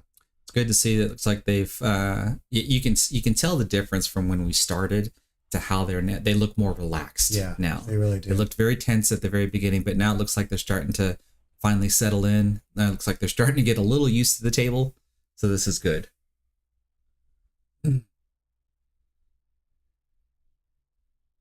Because I did forewarn them that my table plays much tougher. This is a tough safety. Did she get it? Not quite. There is a shot that's available. If you can do it accurately, that safety is more effective if you use outside spin. You can put some right spin on that ball. You get a really good opportunity to, at the very least, swing the cue ball around to the other side of the 9 ball, which is what you really want. But, you know, I'm surprised Scott actually went for that shot. I know the shot was available, yeah. But I do agree with turning the cue ball loose in order to try to get position on the 9. But I think there was just a much easier safety to where you can just play a stop shot, bank shot. So that way the 9 ball becomes the blocker while the 8 ball goes up table. Here comes another safety. I think that was the more favorable shot to take. You're going to the International Open to play in the 615 under. What makes you think Chris is going to be under 650? Well, I'm currently ranked 650, so I would be able to qualify. But the answer would be no. I don't typically travel for pool events unless they're, you know, somewhere close within Texas. Pool is much more of a hobby of mine as well as my content creation. The only difference would be is that if I know we've talked about this, is if we eventually start getting a group, and a group wants to start traveling, that might actually persuade me to start doing a little bit more traveling when I know that I'm going to be going with a group of people. As well, honestly, I think that if Chris and I were to go to the International Open, we're not playing in the 615 under. Yeah. We're playing in the Open. We're playing in the Open, exactly. You know, and I say that for a couple of reasons, but mostly because these capped events, I think they're great when... Oh no. Oh, saved by the pocket. I think the capped events are great when, you know, they're modest entry fees. By modest, I mean like $100-ish, you know. But a lot of these capped events now are like $500 entry fees or $1,000 entry fees, and it's just ripe for crap. Side pocket. You got it. So Scott's going to take the first game. Makenna smiles. You gotta smile when stuff like that happens. It's part of the game. As much as you might hate to be on the receiving end, and sometimes players even hate to get lucky as well. Yeah, like it's gonna happen. It's unavoidable. It's part of 9-ball for you. I mean, everybody loses their mind from time to time. Like, can't stand this. Right. But you know, the more often you can go with the flow, the better. So yeah, I don't know what the entry fee is for the International Open, but just the idea of a capped event just turns me off almost immediately. Yeah, it promotes laying down. Yeah, and like I said, like if it's a local event, like Skinny Bob's has a lot of events like that, but usually their entry fees are, you know, $60 or something like that. No one's gonna sandbag for 6 months to play in a $60 entry fee tournament, but if it's $1,000 entry fee tournament, then yeah, you're going to have that one guy who's like, we managed to get my Fargo down 75 points for this, and I just don't want to deal with that.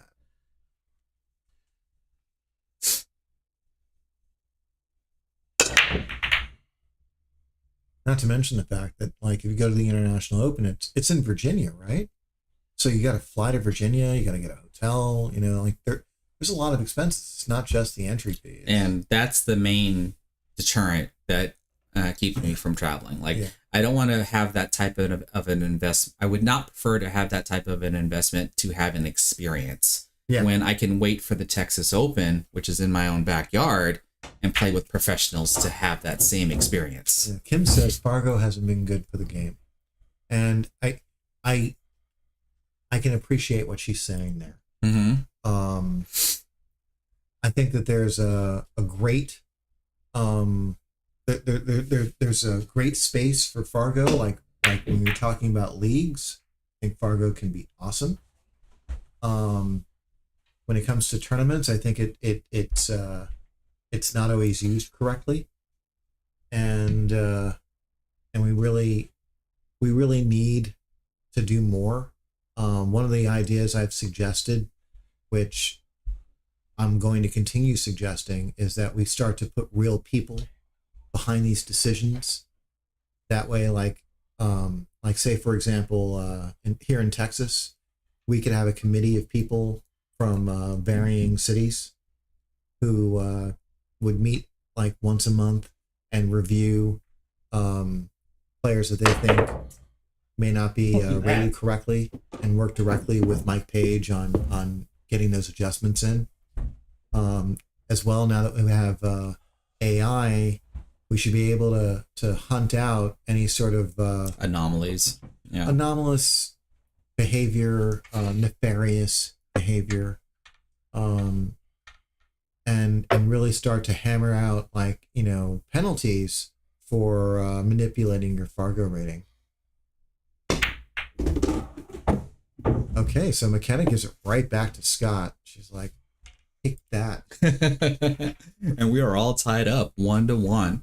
What I can say about Fargo or just any handicap system in general is that you at least have to give them credit for trying to create some sort of fairness, because that's at least what I'm in favor of, trying to create some sort of fairness. It's unfortunate, though, that when you have systems that do that, though, certain people try to take advantage of those. And that's pretty much, to what you're trying to discuss, to where they want to try to have that advantage by sandbagging their ranking or do whatever. So that way, whatever tournament they're going to play in, they can have some sort of competitive edge. But then there's some of us, and that's myself included, to where when we used to just play straight up, no Fargo, it did not matter. Just play your game. You win, you lose, you lose. And that's that. Well, Kim followed it up by saying she worries that people don't try to get better, and I think, but that's not the system's fault, right? I think the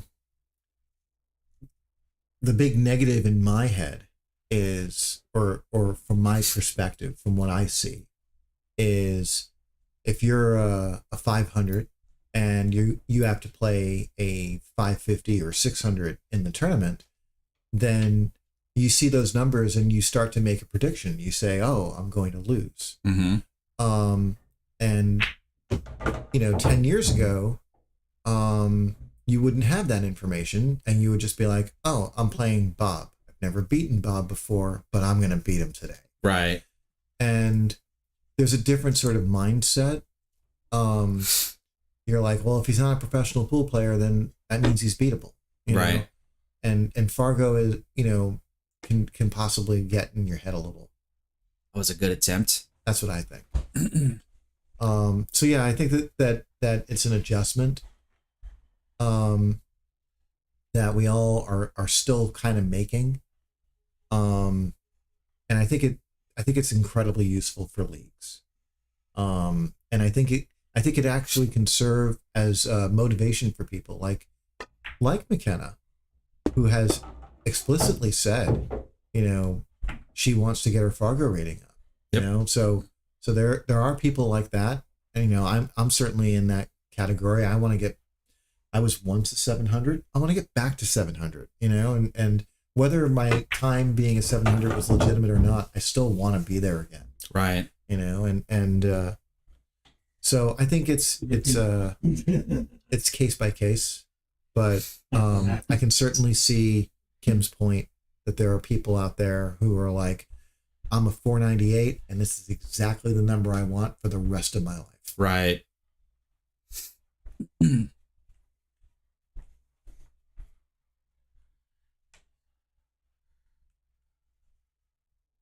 see. What do we got here? Is Scott going to go for a cut shot or a bank shot? He's going for the cut. That's the similar style cut that you were talking about, where you hit it with a touch of inside to keep the cue ball going side to side. Yep. Yep. And in this case, you see how it landed? Mm-hmm. That's actually a perfectly fine spot to land. Like there's once you get comfortable with that cut shot, there's just so much you can do with it, and you're not going to scratch. And yeah, like you can knock down like a couple of these balls and find yourself like running out pretty quickly. It's a good shot to be working on. Hey, cue ball control. Sometimes you're asking if my tough table has made noticeable difference when I'm out playing on other tables. It has, because I actually had this happen during my last league night where I finally actually won because I've been actually playing very poorly in my opinion for the past couple of weeks actually, and that is knowing that on my table we've already seen some of the shots that have rattled here. When you would think under other conditions that the balls might go in, especially when a ball brushes the rail. And so whenever I do go out, I have that attitude of I need to not hit a rail when I want to try to make a ball. And as thankful as I am when a ball goes in under that condition, I still have this like internal feeling of like that would not have gone on my table. I need to still do better. Yeah. And that's what it's been like, where in the past on my old table, my older 8-foot diamond table was a little bit more forgiving. So it never really crossed my mind. And all that mattered was the ball went in. Yeah. And so if the ball went in, I didn't care. Now I'm a little bit more caring to where if I see the ball hit the rail and it doesn't go in, but on another table, it hits the rail and does go in, I'm just like, which one do I want to be in? My table at home has janky pockets. Janky, yeah. Like you think you hit it well, and then it doesn't go in. And the only way to be sure is to hit like the middle of the pocket. Right. And I kind of like that. It's a little bit of a weird table. Sometimes it plays a little easy, but not always. And right.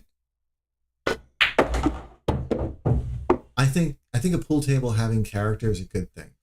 And if the character creates tougher conditions, then that's even better. Yeah. And by the way, if you want me to solve that Rubik's Cube, I can do it in under 15 seconds. Well, yeah, it's because you just set it up. I saw what you did there. I'm being silly. Yeah, like purposely set up this Rubik's Cube to look like this, and I know how to solve it from this state as well. Yeah.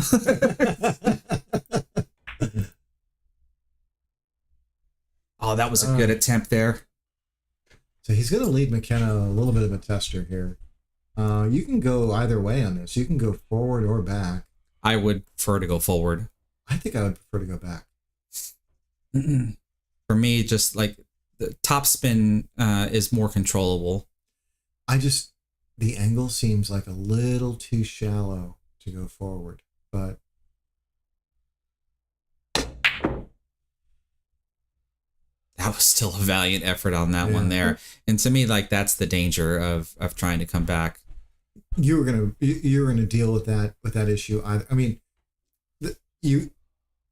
all ideas involved a punch, and so the miss was going to be very real there.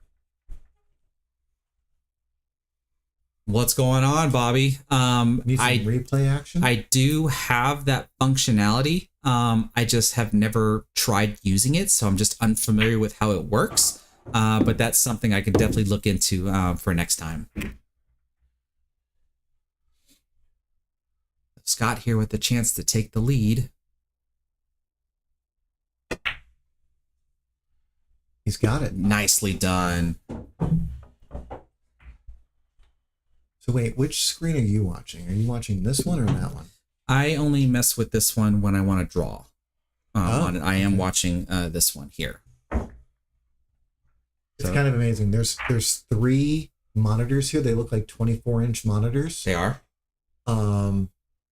So we've got this table up on 3 separate screens. Pretty cool setup.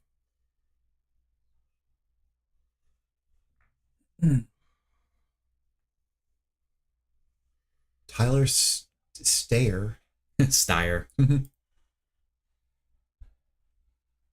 called Handicap Systems Welfare Pool.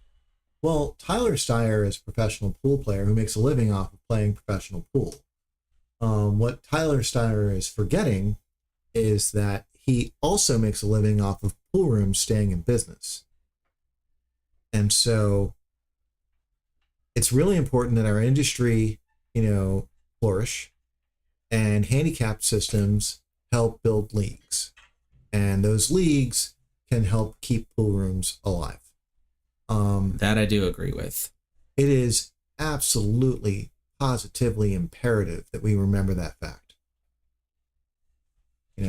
Pool rooms to us, that's our lifeline. That's everything. And I've been playing this game a long time. I first stepped foot into a pool room and I was like 15 years old. It was 17 for me.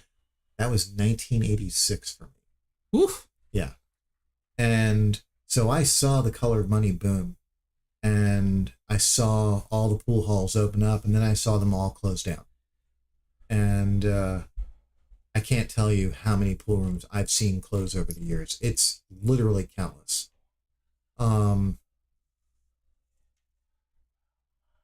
So yeah, I mean, I think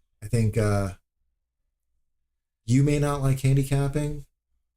And if you're the one giving up weight, then you have good reason to not like handicapping. And Tyler Steyer is probably giving up weight 99.9% right. of the time. But Tyler Steyer doesn't have to pay the electric bill.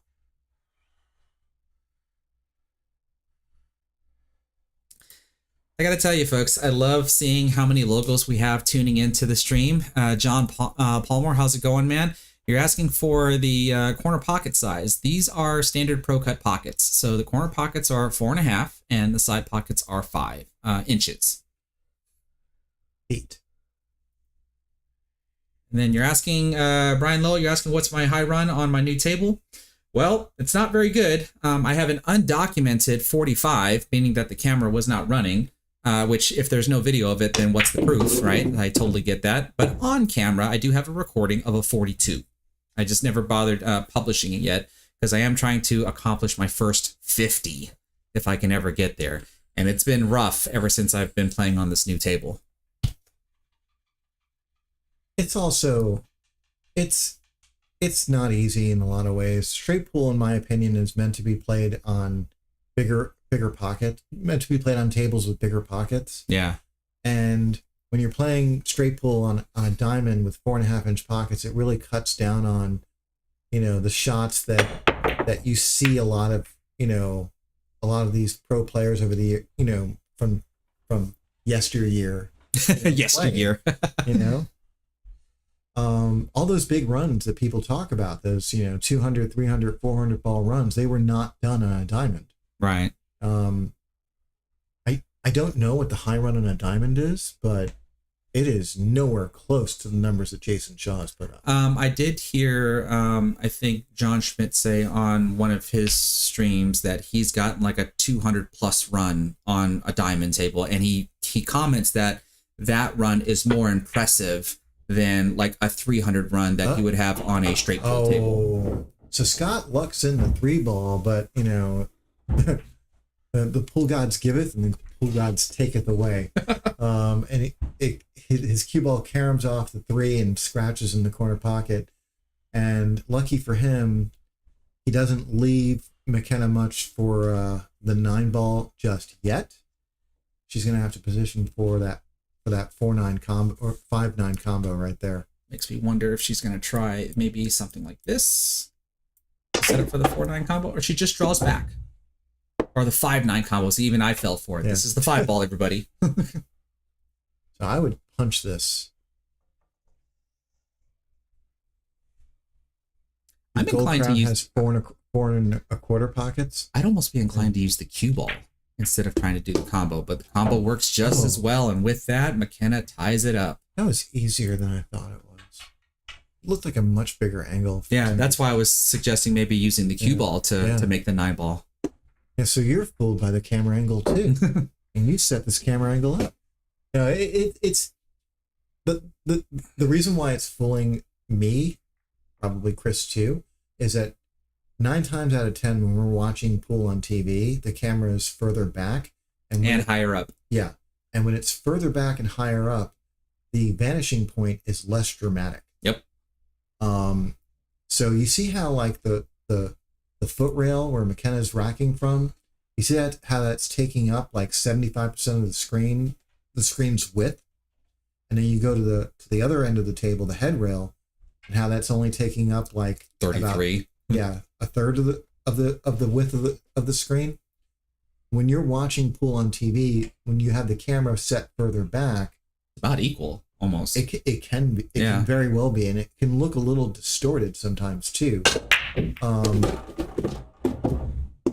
Makenna's got her break dialed in on this table.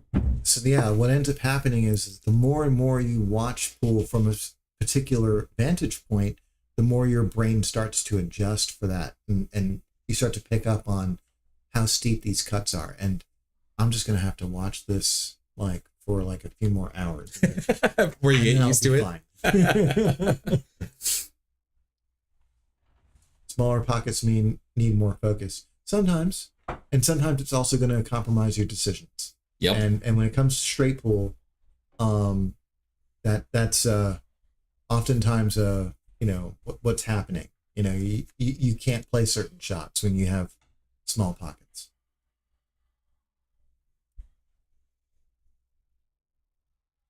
Yeah, Makenna is rock solid.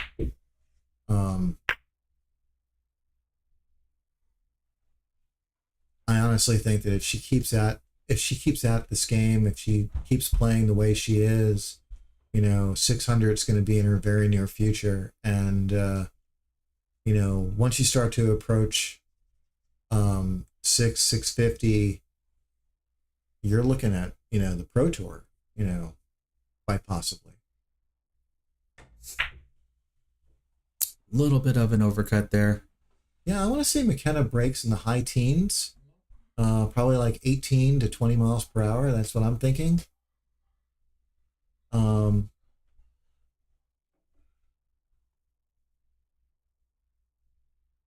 give it time. She's also like she's still developing, and she's playing people.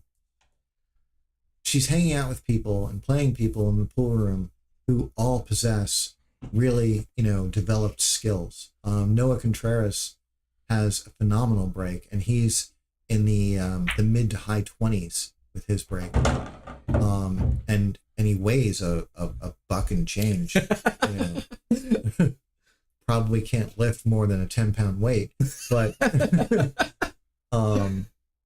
he has an incredible break, and it's all technique. And these are the people that Makenna is looking to for advice and looking to copy. So, like, yeah, she breaks well now, and come back in a year, and we'll see how she's breaking then, because I'm very confident it'll only get better. You think this is going to work here, where you do this, cut the ball in, and maybe do something like this? Come back up for the that's 5 what ball? I would do. You can definitely overcut this. And that's the real goal. You just want to, no, not that way. This is going to get even worse. No. That is definitely not what Scott wanted for that type of leave there. Yeah, you really wanted to try and overcut that, and take that route that Chris was talking about. That's the problem with running into balls. Like, something unpredictable can happen, and you can find yourself stuck like that. And that was a good effort at the kick, though. Just a little too short and runs into the 9-ball. A little bit wider, and he would have been okay. The chat's really giving us a lot of stuff to talk about. I'm like trying to focus on the match, and I'm like, oh wait, that's a fun idea that that someone brought up. That's the joys of doing live streams and interacting with the viewers. And John Palmore, he's a really good guy.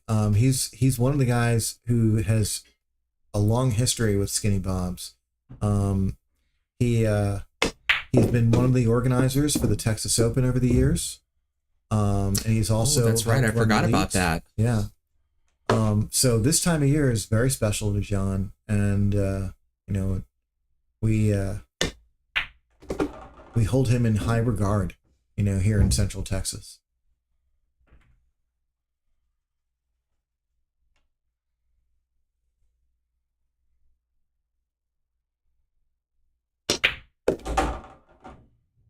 Look at that. She's just hitting the ball so clean, She looks like a pool player.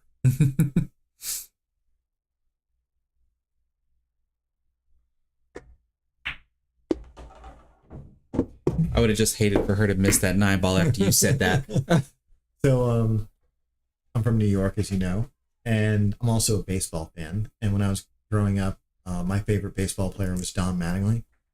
And he was selected in like some ridiculously low round in the draft, like the 37th round or something like that. And after playing in the minor leagues for a couple of years, the scouting report that brought him to the majors said something like, looks like a ball player. Mm-hmm. And so I always look at, that sort of comment as being like the ultimate, like, Makenna looks like a pool player. She's really playing this game like she knows what she's doing. And I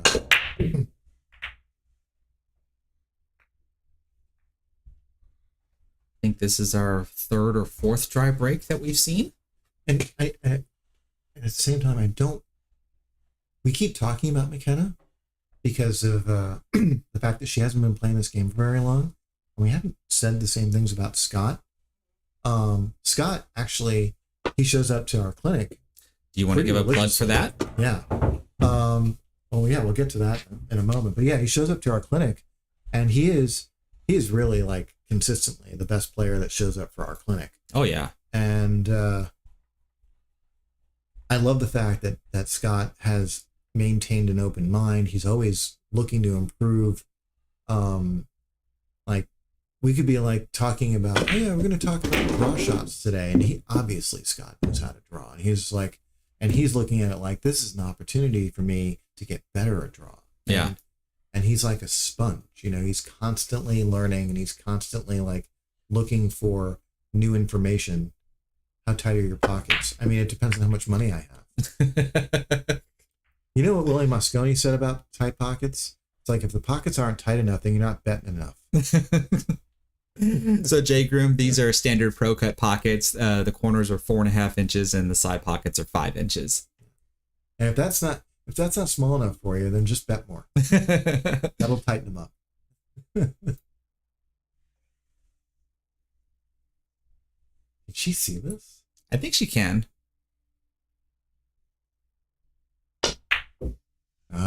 Just a bit outside.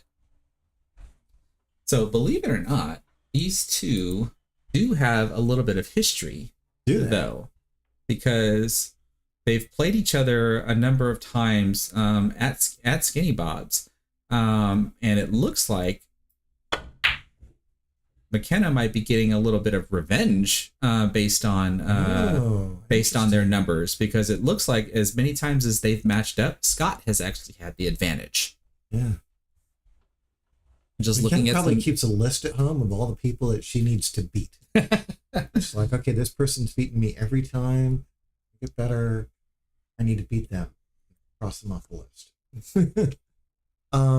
Chris and I run a clinic every Wednesday, and this coming Wednesday will be our final Wednesday at Slick Willie's. We will be moving our clinic over to Skinny Bob's starting after the Texas Open, and we're going to be making announcements shortly. We just have to coordinate with their general manager, Shayla. But yeah, we'll be looking to pick right back up at Skinny Bob's. Our clinic is weekly. There is no real prior commitment that you need to make. It's $20 per person, and we go about 2 hours. And for the most part, when we initially started doing it, we were aiming to cater to novices, but it looks like we've been getting more intermediate players than novice players, so we'll probably cater to both going forward. I got a pink wave from Skinny Bob's. Is that going to show up? Yeah, it does show up. Okay. I think that's Shayla right there, their general manager. And Shayla's awesome. If you haven't gotten a chance to meet her, if you're in Skinny Bob's, just she's usually busy, but definitely try and seek her out, say hi, and buy her a drink. She deserves it.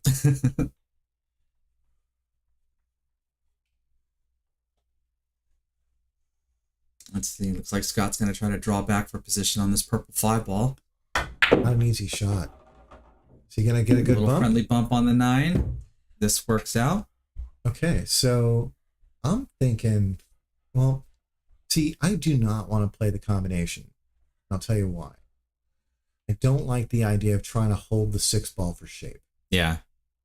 So if I can help it, I want to play position for anything else. Well, I think you got to play the combo from this position. I do agree that if we got better position, we played in the upper corner. It's great position for the combo. Yeah. He should be able to touch the rail and come back out, and he should be able to see the 6-ball. He doesn't want the 6-ball traveling more than like 2 diamonds after it hits the 8. You don't want going more than 1 diamond. Help it. Yeah. Yeah. There we go. Like that. Nice touch. Perfect. Yeah, he really landed perfect for that combo. But generally, I would try and avoid it just because it wasn't perfectly straight. So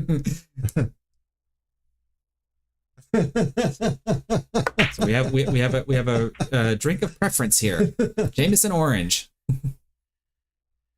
Ooh, I wonder if the 7 and the 9 are lined up. Take a look. Not quite. Yeah, Shayla really does a lot for that for Skinny Bob's. It's amazing. She I know she doesn't work every day, but it certainly feels like it. And even if she's not there, her mind is on there. And she's constantly looking for ways to improve the room, whether it be the seating arrangements, the table arrangements, or the stream. And right now, lately, it's been the stream. And she does this all for the players, for the fans, for everybody that loves Skinny Bob's for what it is. And what a nice combination. How do you like it now? I did not think that was lined up, so that might have been camera parallax when I drew the line to show how the combo looked up. We're going to have to go back and take a look at that one. Not right now. Yeah. We may have to go back and take a look at that and see how that worked. Take your time. So we're at 4-2 now? Yep. Makenna closing in on sealing this match. If Makenna were to win this, that would be the end of the match. If Scott were to win this, we would have one more set. See, I thought we were going to have mac and cheese and pulled pork between sets. We're definitely having it between sets if they go to a third set. What are the players' Fargo ratings? I think it's like 402, 502, and it says it right there. They're right there on. You should be able to see them right there on the scoreboards. Yeah, it's right next to the score. You want us to tell you what the score is?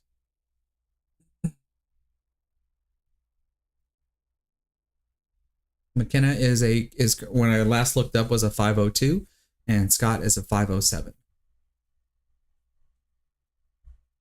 So, yeah, we've got a lot going on lately in the room. We've got our league starting up in a couple weeks. If you're in the Austin area and you're looking to join a BCA/ACS league, we're starting up on August 19th and 20th. And our 8-ball league will be starting up on August 21st.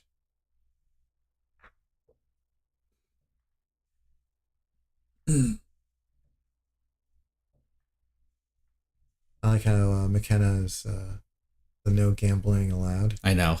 That's such a great shirt. Middle? What is the word above allowed? I didn't see it. Oh. At the Derby City Classic, there is a sign that says no gambling.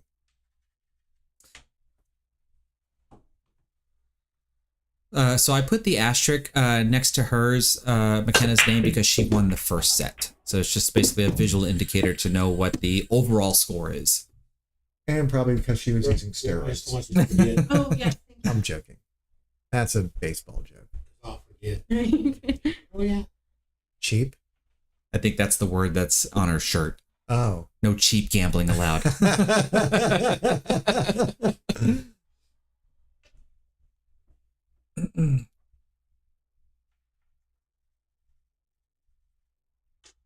So, because I believe they're using, I have a score counter on some shelves of where the camera is at. I believe that's what they're using. And then this is my scoreboard that I'm just using here to keep track of stuff. Oh. 7,200 robustness. Yes, that's what happens when you play at Skinny Bob's. Seriously, that is what happens when you play at Skinny Bob's. Everything at Skinny Bob's gets reported.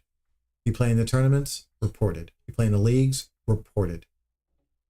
I think the only one that doesn't get reported are the chip tournaments and the Scotch doubles events. Yeah. Scotch and chip do not get reported. They can't. But yeah, my robustness now is at 11,000. Jeez. Yeah. And it's because, quite frankly, like, I'm putting in upwards of a couple hundred games a month. Yeah. You know? Just yesterday, I played in their Saturday night tournament. I got picked for the break and run. It did not go well. I made a ball, but I didn't make a ball after that. But yeah. How many games did I play last night? So 4-0, 4-2. That's 10. 16. 21. 25 games. I got like 25 games in last night. Nice. And this week alone, I think I've gotten in like close to 50 games. Somewhere in that neighborhood. So yeah, I'm on pace for 200 games this month already. And that happens with me almost every month.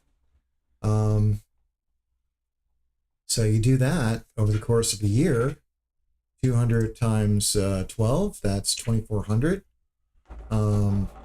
After like 5 years, you're looking at like, 11,000. I can't remember, but I think I'm sitting somewhere in the 3,000s on mine. Yeah, 3,411 is my robustness. You got to play more weekly tournaments. I do.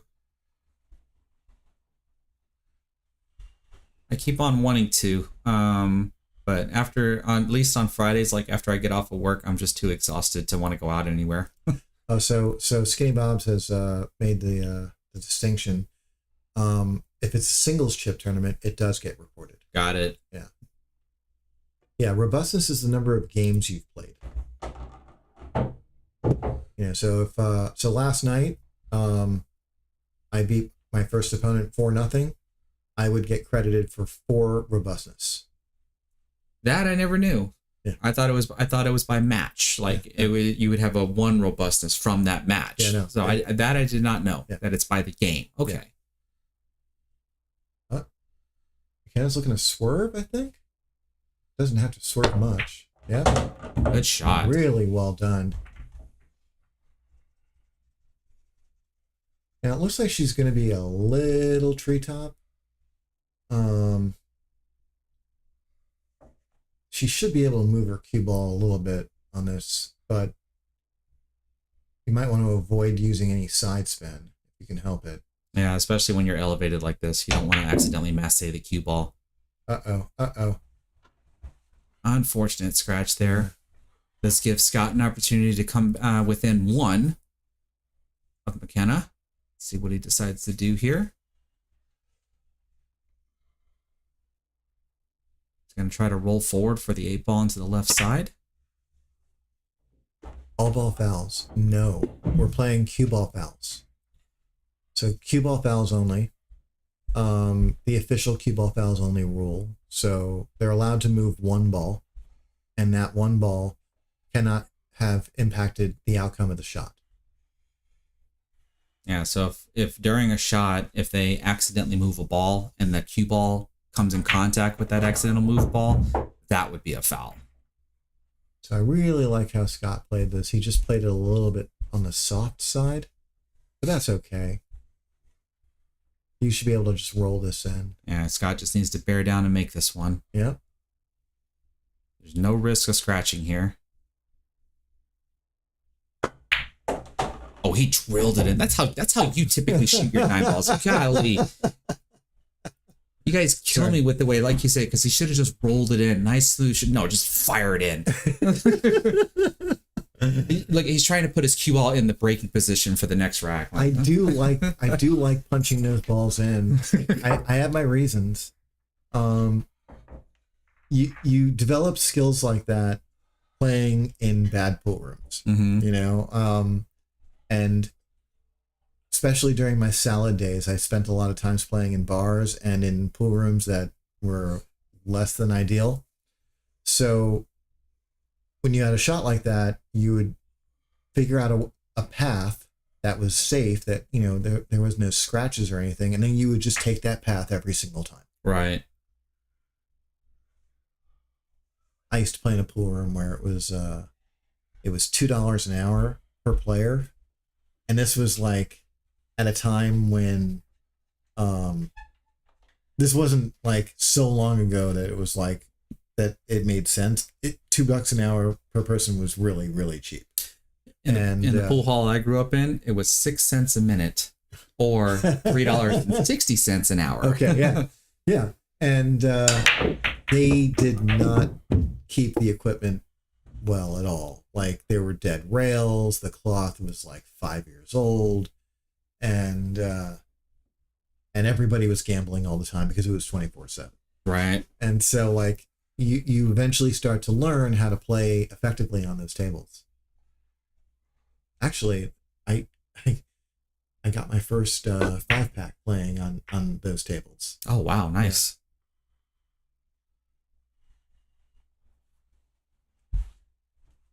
Yeah. It was a Brunswick with 4-inch pockets. Oh, jeez. Yeah. Well, I'm not going to say it was pretty. It was 5 games in a row where my opponent didn't get to shoot. Mm-hmm. We'll just leave it at that. Oh, Makenna tried to answer with a safety, but has an unfortunate double kiss, resulting in a scratch. Now, so far, what we haven't seen from either player in opportunities like this early in the rack, is 3 fouls. No one's gone for it just yet. This would actually be an interesting rack to do it. If you can sneak the 2-ball past the 6, you can definitely snuggle up on that 6-ball. Or go ahead and 2-rail bank the 2-ball away and tuck the cue ball by the 6 or the 5. Snuggle up that way, yeah. So one thing I didn't like what Scott did there was, you see how he had his cue ball like a full diamond away from the 2? Mm-hmm. Maybe get a little closer. Oh yeah, there's no reason for it. Yeah. You know, the only time you ever want to keep your cue ball far away when you have ball in hand is if you're avoiding a stretch. But other than that, you're only losing spin and speed by going further back. And all of those things you can still replicate from closer distances. So why not be closer? So this one's going to be a little touchy here. I would expect if Scott's going to try to get position, his cue ball is going to be somewhere over here in this area, because the cue ball naturally wants to drift over this area here. Yeah, I think this is one of those situations where I think a safety is in his future. Yeah, you're playing position for a potential safety and not necessarily for the next shot. Yeah. And this is something I know. You could punch this. You could. And actually, it looks like he's going to the opposite pocket now. Yeah. He's overcut it. Yeah. And still, like, the angle you need on the 5 ball to get on the 6 is... It's too demanding. Yeah. Actually, I mean, he kind of got there. But he missed the 4 ball in the process. Yeah. So. And that's what I was going to comment on, that I think typically I've seen that with some 500 and lower players is they're always thinking about playing position for their next shot. Yeah. And not necessarily thinking about playing position for the next safety. They only play a safety when they realize they didn't get the position that they were wanting for their next shot. Uh-oh. There's a ball there. Makenna has found an obstacle. So I was thinking about this before today. I just wanted to mention this really quick. It's one of the things I've always loved about pool. And that is, that thing is clearly on display right now. Is that here's Makenna, and she's a young woman. She's got to be like in her mid-20s right now. I don't know her exact age, but I'm sure she's still in her 20s. And here's Scott, who I am pretty convinced is like about my age. Yeah. I think he's like 53, 54. And they're friends. And, you know, although they are, you know, playing for 100 sawbucks right now, really what they wanted to do is they wanted to make it real, and that's what the $100 serves. But they're friends, and they have a healthy rivalry, and they enjoy playing each other, and I think that's awesome. And that's not the type of interaction that you will typically have outside of pool. Like a lot of people, when you're 25 years old, you don't often have 50-year-old friends. Right. I mean, when you're 50, you don't often have 25-year-old friends, and you see that like across industries. Like, you know, you'll see like in Scott's case, a guy who drove a truck all his life being friends with someone who might be a doctor. You know? Right. And that's what makes pool awesome. You know, it's a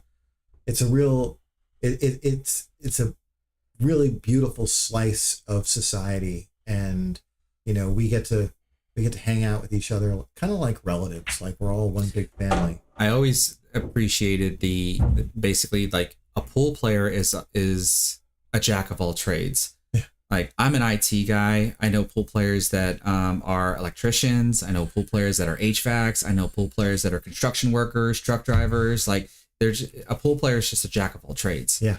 Yeah. Uh-oh. Okay, so Makenna's taken the long route, the scenic route, to try and get shape on the 7. I don't think she quite got there. Looks like she can see a piece of it, though. So she can probably play safe. Yep. Oh, and she failed to avoid the double kiss, but she didn't sell out. I'll put it that way. Right. I don't mind taking this shot on. This looks like a 4-railer for the 8 in the opposite corner pocket, but Scott elects to do the safety. I'm never going to object to seeing a safety. Definitely wanted the 7 ball to roll a little bit farther, so that way Makenna can't jump over the 9 and cut the 7 into the side pocket. I see a jump cue in Makenna's future. Here it comes. And I'll go ahead and switch to the overhead view once she gets into position. This is why I also... Do you know what Makenna's jumping with? Is that a Weimer? I think that is a... It looks like a Weimer. I think so. We do have a couple of custom cue makers in our area. This is why I eventually want to install a side camera. So Yeah. that way we can see a side camera view of this jump shot instead of an overhead view.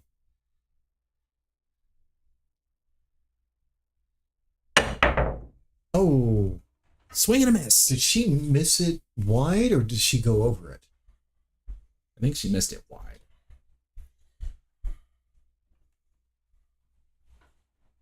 So here's an interesting little spot, just so you guys can think about this. This 7 ball here, and Scott's thinking about it, you can play short side. You can put your cue ball on the short side. If you feel as though you have, if you wanted to roll your cue ball like toward the center, I'm not saying you want it center table, but like, say you want to get that cue ball closer to the 8, instead of drawing to shape, you can follow for shape here. And, Nicely done. Yeah. That goes to my point about when I said that following the cue ball is a lot easier to control than Yes, drawing the cue yes. ball. And especially in a situation like that, it's important to remember you do not have to play it for the closest pocket, especially when you have ball in hand. He got ideal anyway, Yeah. you know. But Scott with an opportunity to when- tie this up. when you're competing on equipment that you're not familiar with, especially like when you're in Vegas where humidity is like, 2%, Nicely done. it's sometimes nice to play follow position a lot because it's a little bit easier to judge. What kind of a matchup do we have going here, man? We had a 7-5 last race Yeah. on the last set, 4-4 on this one here. Yeah. This couldn't get any better. All I know is that after this set, I'm having his mac and cheese. So, do we have any non-Texans in the chat? I know we've got one person from Singapore, and we've got another person from the exotic land of Alabama. And we saw Finland. Oh, we saw Finland as well. I know yeah. we saw some Texans in here. Cue ball control sometimes is from Canada. Ah, what part of Canada?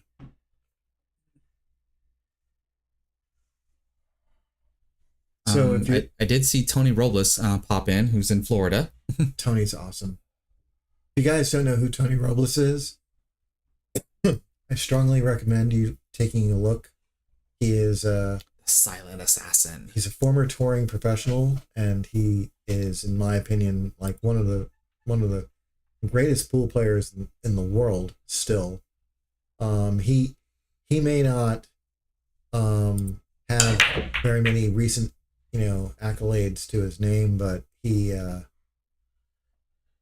if you watch him play for even just 1 minute, the talent is just so obvious. It just, his ability to manage his cue ball and his pocketing skills are just off the charts. I honestly thought there was a time where I was hanging out with Mika and Ginky and Tony all the time, Mm-hmm. and I honestly thought that Tony was the most talented of the bunch. And then Thorsten Homan, moved to New York, and I still thought Tony was the most talented. Did you know that Thorsten is a recent U.S. citizen now? Yeah, I do. I think the running joke is now we're waiting to see him on the next USA Mosconi Cup team. Well, Tony's actually a Mosconi Cup player as well. Mm-hmm. Yeah. I think he's been on the team 2 or 3 times. Something like that, yeah. Yeah. He was also Puerto Rico's #1 player. Mm-hmm. Puerto Rico actually has a very strong pool scene. Oh, yeah. 8-ball is their favorite game. That's gonna. Oh, see, look, that's how Not on brutal this table. that's how brutal my pockets are. You would think that ball is supposed to fall, but you can't. You cannot touch the rail. And I say that with some leeway because there are rarities where the ball can actually drop, but for the most part, I saw that one hanging up. you got to hit it much cleaner. This is also something that you might be able to, like when it comes time to get your table reclothed, Mm-hmm. you might see different results then. Possibly. Yeah.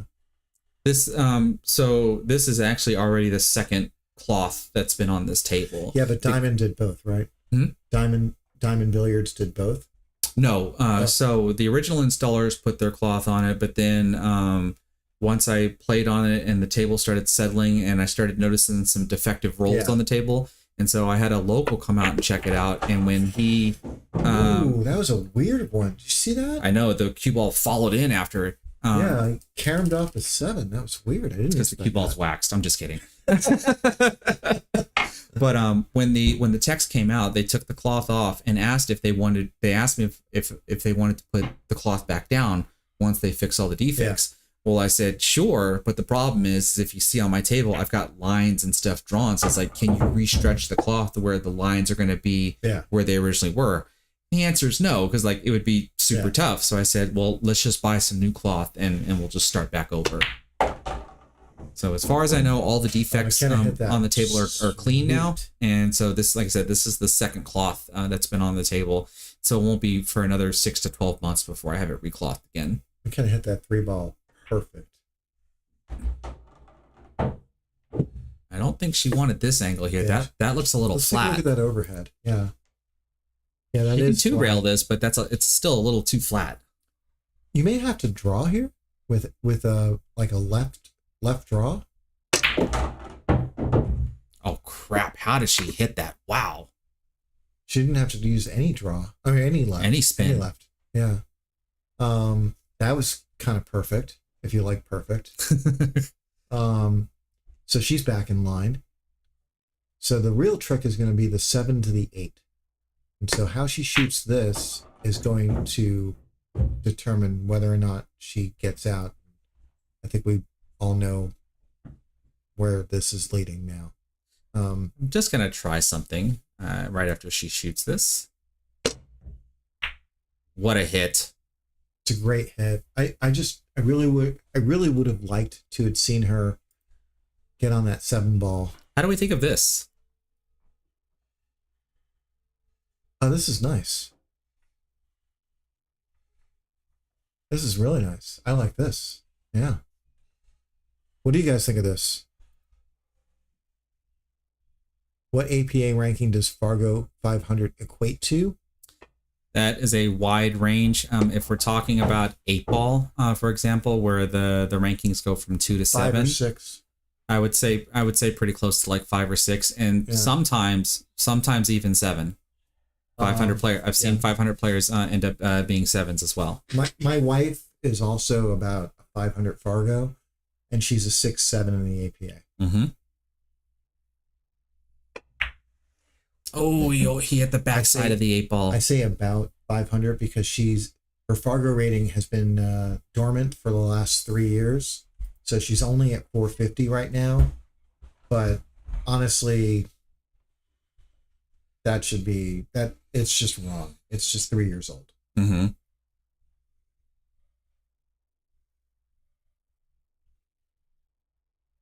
So yeah, I think 5-6 an 8-ball, 6-7 and 9-ball. Uh-oh.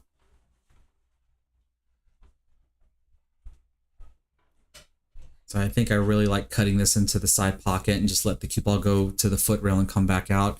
You can get position for the 9 in the upper right corner pocket or position for the 9-ball in the same pocket. Yeah. APA tends to base things on your top rated players in the area. I wouldn't necessarily say that.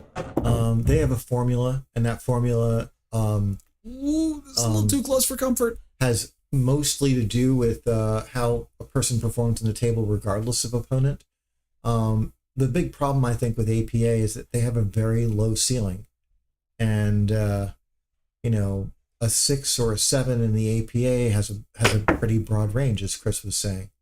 Oh, no. Unfortunate scratch there, and Scott goes ahead and concedes that. And the dogs want to come say hello. But to that end, the APA rating system is primarily intended to be used on the team level.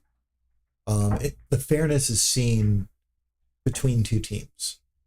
So you might have like 1-7 playing another and it's a mismatch, but the teams aren't mismatched.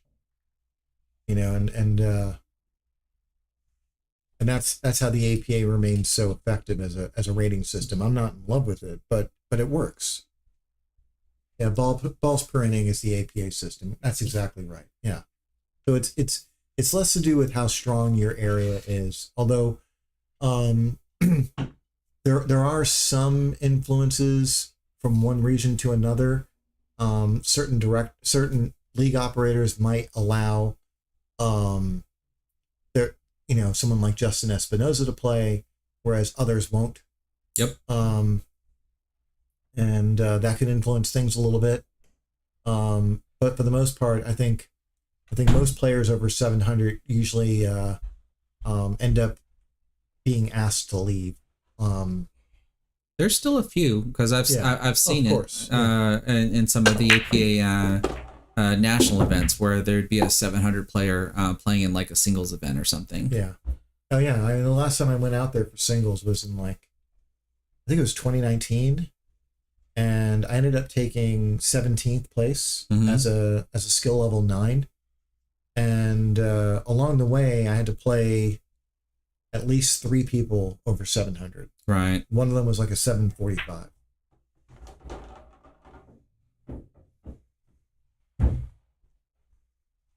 Reese Lewis, yes. The 2 dogs that you've seen on stream here are both miniature schnauzers.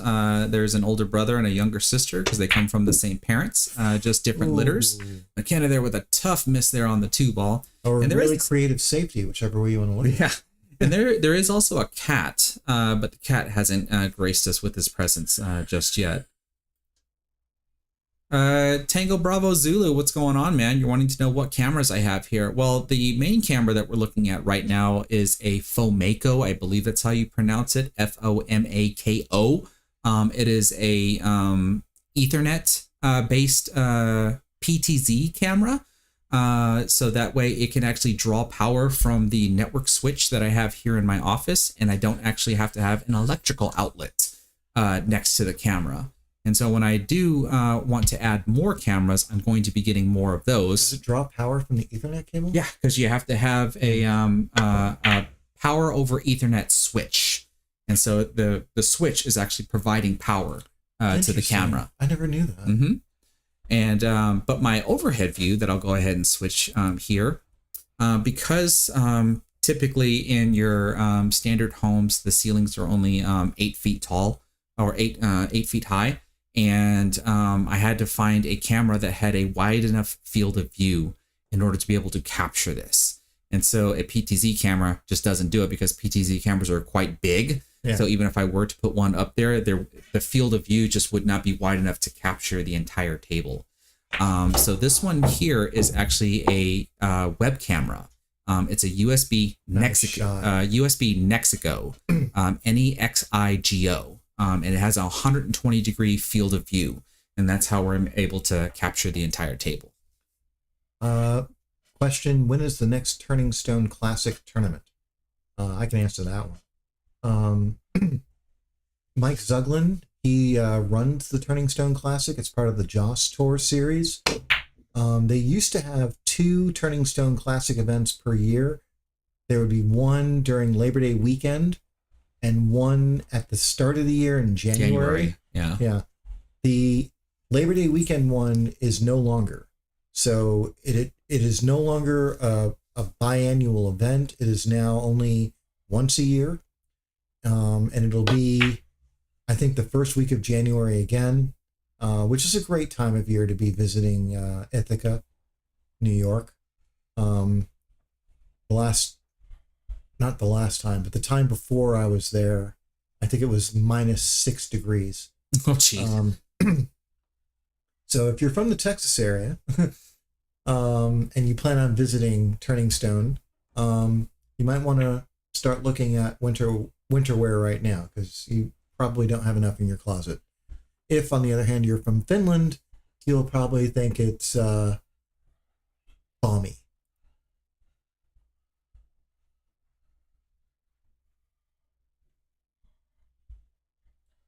And Turning Stone is a wonderful event. It really is.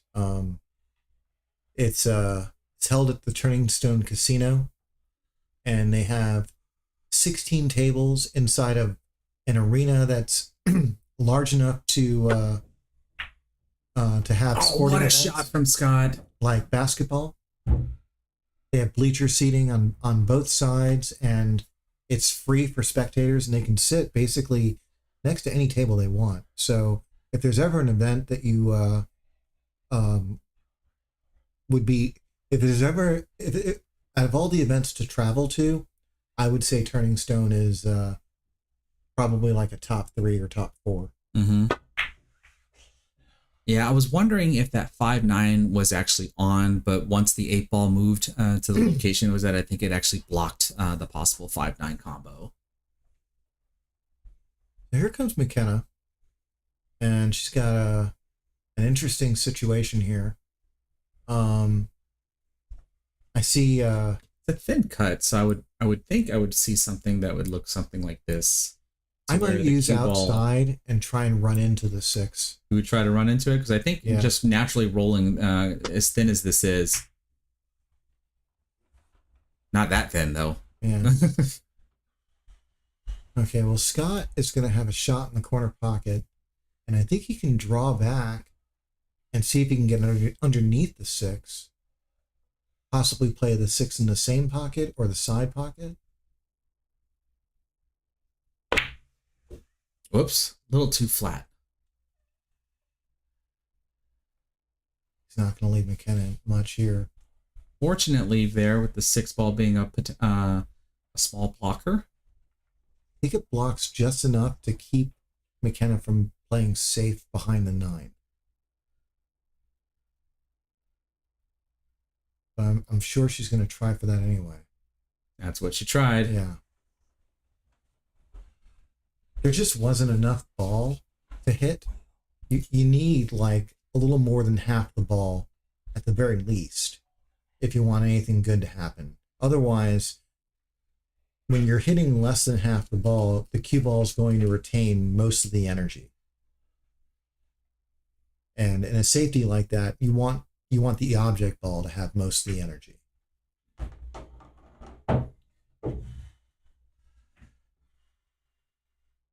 First time you watched the stream, Mika won. It was the 25th tournament. Yeah. Mika's a beast. He's just a beast. I can't tell you how many times I've played Mika and, walked out of there feeling like just horrible about life. I beat him once. And immediately after I beat him, he was like, flip the coin.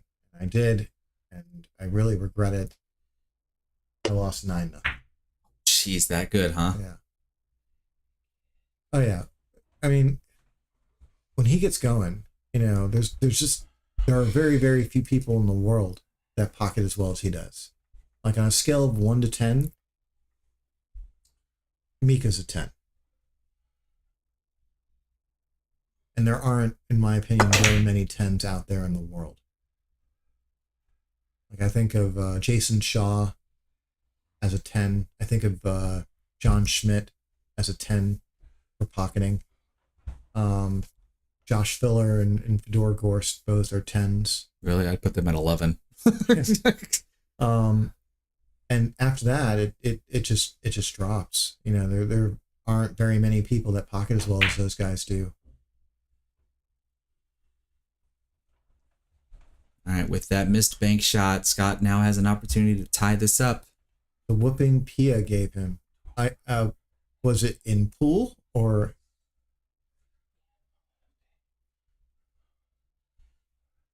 Who's him? Mika? Did she beat Mika? That had to have been at a Predator event, I would think. Yeah, I mean, I don't know offhand what whooping they're talking about. If it were against Mika, it's very possible. He's still, I don't know where he is with his cancer treatment, but like I know that he's not 100% out of the woods yet. At least no. That was the case not too long ago. That he was still receiving treatment, and back in January when I saw him, I saw him at the Turning Stone Classic, and he still looked like, and he was still going through treatment, and it was still really affecting him on a regular basis. Like like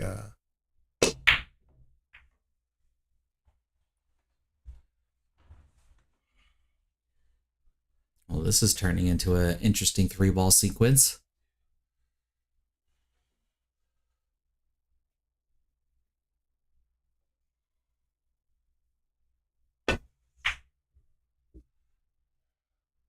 look at this one. He's going to get the hook here. Yep. Okay, so that's a really good hook. I mean, Makenna's going to get legal contact here for sure. Yeah, she'll definitely go to the long rail on the short side to make contact. Ideally, what she wants is to send that 7 ball toward the bottom right corner and send the cue ball up table. Oh, no. You got to go a little bit deeper into that pocket. Yeah, because the hit's got to be much thinner. Yeah, because you want to catch that second rail before you make contact. If you can do that. I can't quite tell if she could have done that or not.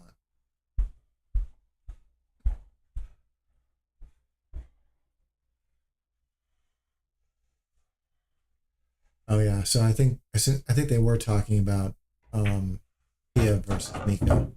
I didn't know if Pia is a good player. I mean, like, you know, she's over 600, you know, and she's playing all the time. And for a lot of players like Makenna and Pia and Savannah and Little Laz, when you're looking at people who are like, you know, in their 20s, their Fargo rating it's only as accurate as what they did through yesterday. And a lot of these players are improving so fast that, you know, their Fargo is lagging behind by, like, you know, at least like 15 to 25 points. You know, it's not like when you're me, when you're 53 years old and your Fargo rating just, you know, it's Stay still. yeah. Improvement when you get to my age is not an easy thing, you know. But let me ask you folks, how are y'all enjoying this matchup here? We are tied up 5-5. If this doesn't show you at least the accuracy of what the Fargo rating system does, I mean, these are two players in the 500s within 5 points of each other, and both of these two sets so far have been really, really close. Yeah.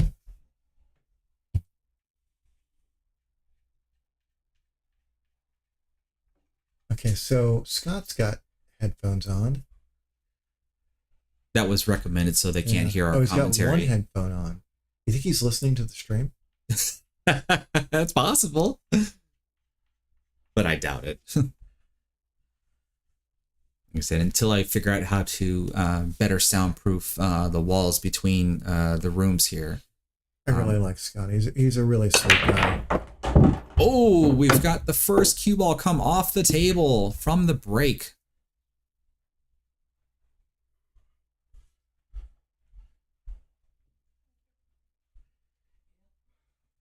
We've gotten a lot of compliments. This is awesome. Thank you guys. Thank you for joining us for this. Absolutely. Like I said, I want to do this more often, just not, I don't want my channel to be overwhelmed with exhibition matches. I do want to still start making content again. I definitely got to do some sponsorship contents to thank all of my sponsors that you see scrolling there in the upper right corner, because they've been with me this entire time, even though I've been kind of on a hiatus when it comes to actually making content. But I'm hoping to come back here in full force here soon. I like how Makenna stays down on the ball. Yeah.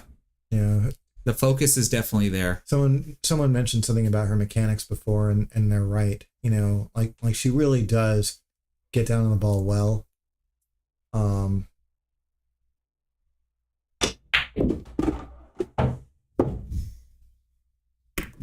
Like that. That was such a good shot. Yeah. I'll put it this way. She's a lot better than I was at her age. Yeah, for sure.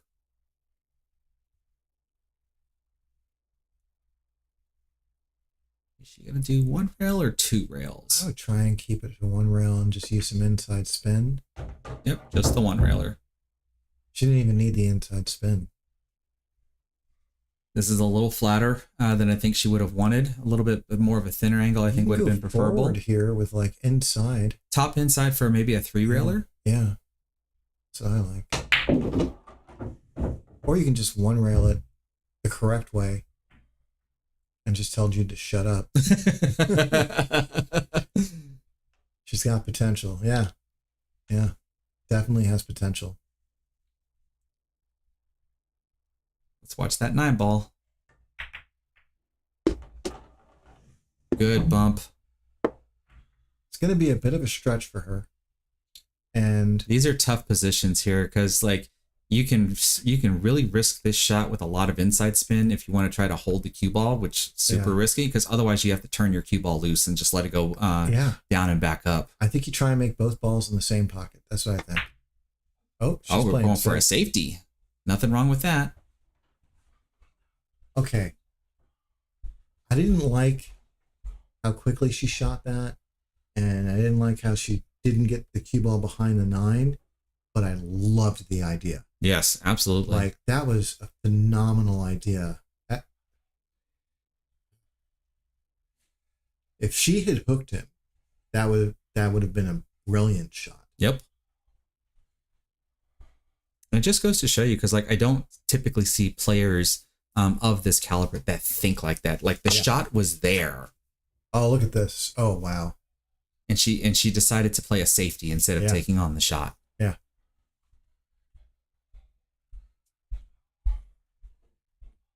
Yeah, this is going to be a fun shot. Let's see if she's going to try to power draw this. Or here, let's see what kind of angle she might have. Yeah, I think you got to go for the power draw. Yeah, I think she can draw it to the left side. From this view, it would be the top side of the 9-ball.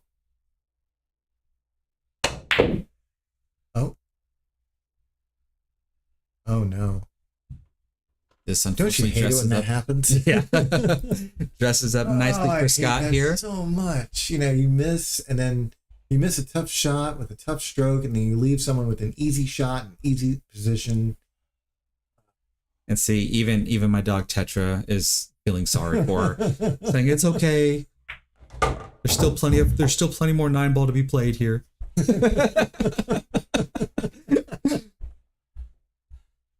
Okay, so I shouldn't have spoken so soon.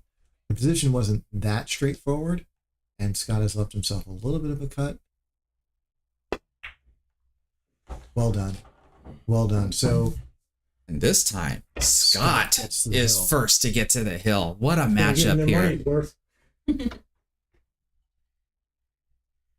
And if the great pool that you're seeing here isn't worthy of like lots of views, how about the cute puppies that just keep running across the stream from time to time? Puppies are awesome. Oh my God, Stacy wants to get a puppy. Uh-oh. Yeah, she wants to go back to having 3 dogs. We've been looking at puppies all week. Uh-oh, look who has graced us with his presence. Marshall McCloskey. He won the tournament last night. Yeah. He's been playing really well. Is there a no shoes rule? There is a no shoes rule for the house. Yes. Yeah. When you come upstairs, there's no shoes allowed because upstairs we have carpet. Downstairs is I think it's vinyl planks. So I don't care if you have shoes on when you're downstairs, but upstairs, no shoes allowed. You can wear house shoes, like if you have house slippers or something. I actually have a buddy of mine that brings a pair of house slippers when he comes over to play pool because he will not play in his socks. I have house slippers. I don't wear them in the house either. And Stacy's like, but I got the house slippers. Get the cloth out of the way. Is that 4-ball going to drop? Is that Adam Essner?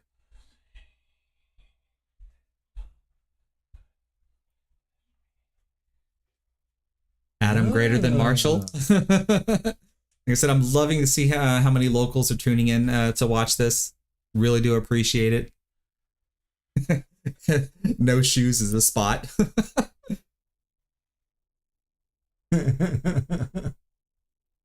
Barefoot, okay. Yes, barefoot is perfectly fine.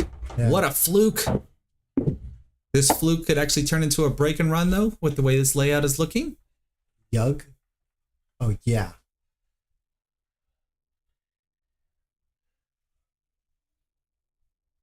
So I guess Adam is using his first set of hands for typing. Oh, well played. Really well played. Scott avoids the 9 ball. Gets shape on the 3. Probably gonna... Oh, the 4 ball. Don't forget the still 4 on ball. the table. Yep. Look at that. You know, Desmond, there's a lot of talk about that. I personally just do not think so. Shoes or no shoes, the extra, extra slow down. inch or 2 of height, I don't really think it makes that big of a difference, or if any, as far as I'm concerned when it comes to playing. This is a really good safety Scott just played here. I prefer playing barefoot. I do it at home all the time. I like it. Yeah, even in my old setup in my garage, I had gym mats around my table because my garage was concrete. But even on those gym mats, I'd play in socks. Yeah.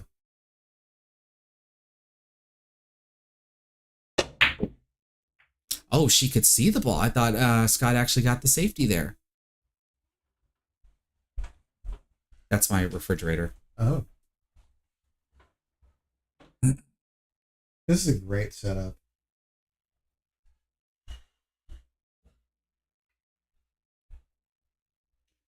I like the little levels down there. That's cute. That was primarily because since this room has carpet, that I wanted to put the stand there for my mini fridge to stay on. Ah. So that way I don't have to worry about the carpet getting ruined. Yeah.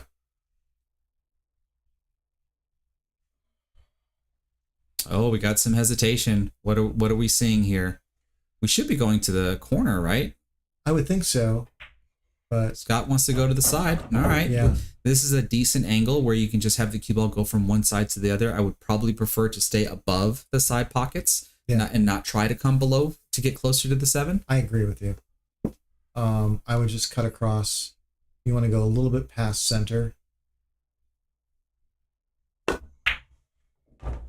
Uh-oh. Uh-oh. Uh-oh. Uh-oh. There's a hole there. Oh, no. Well, He found the drink. do we want to see a hill match? We're definitely going to see a hill match. Okay, so this is interesting. Why not just shoot it in the side pocket? Yeah. So that way you don't have to stretch across the table. Yeah. And there's a reason for it, but it's not a very good one in this situation. And the reason for it is the stop shot going into the bottom right corner offers a slightly better angle for the 9 ball, and then she let it roll forward anyway, so it didn't matter. But the stop shot offered into the bottom right corner offered a better angle than a stop shot into the side. Correct. But since she rolled forward, it ended up the same anyway. So to your point, she could have gone to the side pocket and gotten the same thing. That's the only reason why you would pick one or the other. Must be a New York thing. Oh, he's making fun of me because I'm from New York. You can't make fun of me because I'm from New York. I'm from New York. Is it New York or New York? Doesn't matter. Is it still from New York? You want to know what New York and Texas have in common? We both think we're from the best state in the union. The only problem is only one of us is right. I used to tell people that all the time when I first moved here, and it's true. It's Texans and New Yorkers have that in common. It's a very common thing for a New Yorker to be like, "I'm from New York," and Texans have a similar attitude. Daniel Perez is in the chat, and apparently everybody likes Marshall's pre-shot routine.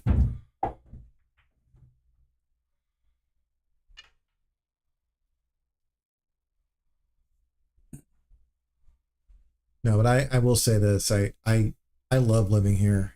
Texas has been a phenomenal place for me. And one of the big reasons, I mean, aside from the weather and the great food, I love the pool scene. I love the people, you know, and Well, if you've noticed what Fargo was posting, like all the top 100/200 players, like in all of the states in the country and stuff. And it seems like Texas has the vast majority of, like, I guess, like highly Fargo rated pool players. Yeah. Yeah. And part of that has to do with accessibility. You know, in New York, a lot of the pool players are sort of locked in place. You know, like if you live in Brooklyn, you're not going to go to Queens very often. You know, and if you live in New York City, you're not going to play in New Jersey very often. And if you live in Long Island, you're not going to play anywhere very often. Right. But in Texas, the idea of, like, you know, bouncing from city to city is pretty common. I mean, you know, it's to a point where when the people from Houston or Dallas show up, and it just feels like relatives we haven't seen in a couple months. You know? Right. I like that. Yeah.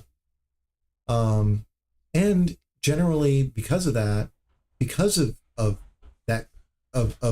people being able to travel so much here in Texas, we all end up being a lot closer than what you'll see in the Northeast. So when I do go to Houston or Dallas, there are always friends there who are like, Jude, let's go out for dinner. Let's go hang out, blah, blah, blah. When I traveled in the Northeast, I never got the same sort of reception. Holy crap. I'm sorry, but how did Scott just hit that shot? That was a beautiful shot. Didn't mean to interrupt you there. Okay. And I was just going to say that I didn't get the same reception because, you know, the people simply aren't as close. You know, they don't see each other as often. And it's unfortunate, but it's also par for the course when you live in what is essentially a megalopolis. You know, it's the New York metro area alone has 25 million people. Yeah. You know, and when you think about the Northeast, that's like a third of the United States population. Like 100 million people live between Boston and DC. All right. I don't know about you, but I really want to see a third set here. I really want to see Scott run this out. Oh, he kind of overdrew that a little bit. Oh, no. He's going to have to reverse cut this. I don't know. I like the safety. Can we see the overhead for a second? I like just pushing the 7 ball. Push the 7 ball past the 9 ball and roll the cue ball up to the 9 ball, maybe. Okay, so that 7 does not go into the easier pocket, so he's going to have to go for that bottom left. You can roll this in, I think, and it should fall naturally. Oh, he's playing safe. Oh, he did try to go for it. He gets away with it, though, but I'm pretty sure Makenna's going to answer back with a safety here. Okay, well, she's going to... Actually, it looks like a stop shot safety. Yeah, because she can just... all she has to do is miss the 8 ball. Yep. Shoot the 7 ball past the 8 ball. The 9 ball and the 8 ball, I think, are going to become blockers. Yeah. You don't want to baby this because you have to get enough oomph for the stop to work, and you want that cue ball... You want that 7 ball to go up table a little, but not too far up table. Oh, She tried moving the cue ball with it. Yeah. That was a big risk. I'm really wondering why the stop shot wasn't available. I think it was. I'm just curious if this is pressuring that's making them kind of change their decisions and stuff. If it was available, she would have seen it, I think. Yeah. So something was weird about it. Maybe she was going to run into the 8 or something.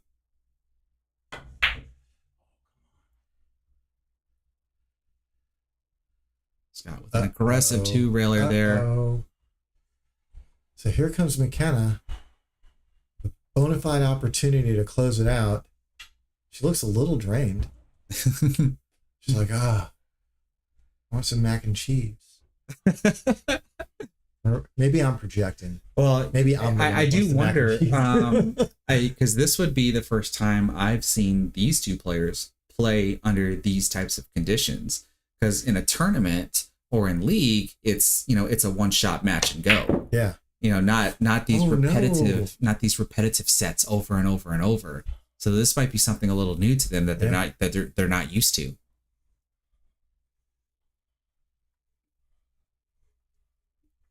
Here, I think you got to do a containing safety and just separate the 7 and the cue ball. kind of bank the 7 ball to the head rail and get the cue ball back up here by the 8 and the 9. I Maybe. like that. I like that a lot. Yeah, kind of like just this. that. Don't scratch though. Don't scratch though. Oh my goodness. Go Red Sox. Where are they going?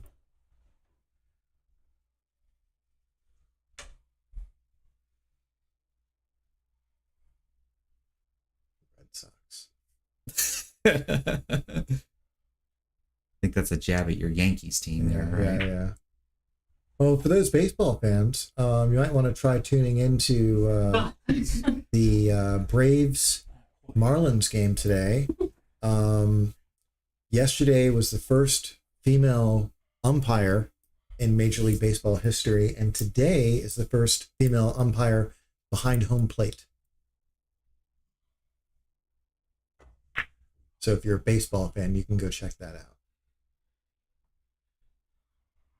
I like when I can almost predict what's going to happen on the table there. It's always refreshing to be able to do that. This is a tough spot, but I'm going to want to pull this back. Bottom left. Yeah. And I would be aiming for right around like the second diamond. That's what I want to, that's where I want my cue ball to hit. She's going top side. This works. This works really well. That's a good spot to be. Really good spot. You can do a wide tube railer here where the cue ball comes fairly close to the right side pocket because that's going to leave it nice and flat on the 9 ball. I think she's going to one rail with 0 spin. Oh no. Oh my goodness. I think we're going to see a third set. I think we're seeing it. I think they're feeling the length of this match is taking its toll on them. That's what happens. You know, you play the first set and you're like, that wasn't so bad. Let's do it again. Like, sure. And then halfway through the second set, you're like, I'm hungry.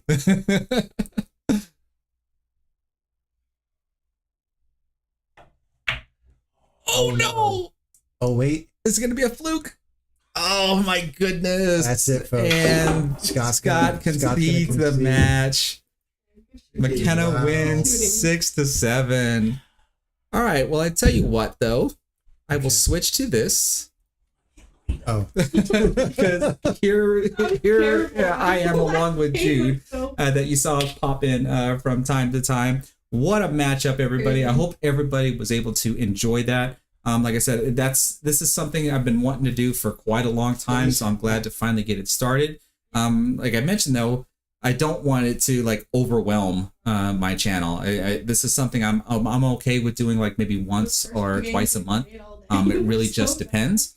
So for any of you locals out there, if you want a shot on my table, whether you want to play against me or against Jude or against anybody, just contact the opponent that you want to play. Come up with the rules in the game. It doesn't have to be 9-ball. It can be whatever game that you want. And then, of course, just contact me to let me know of a particular date that you'd like to try to play. I mean, generally, I think we want the two people to be relatively close. Like within like 25 points, Fargo. Yeah. But, if you're the lower rated player and you're like, I got someone I got to punch up to, because I know Anastasio has a long list of people he wants to beat up. This is true. That are rated higher than him. So, but yeah, generally within 25 points is where we're going for. But if you're Anastasio, I guess we can expand it a little. But we're gonna go ahead and cut this out for the evening.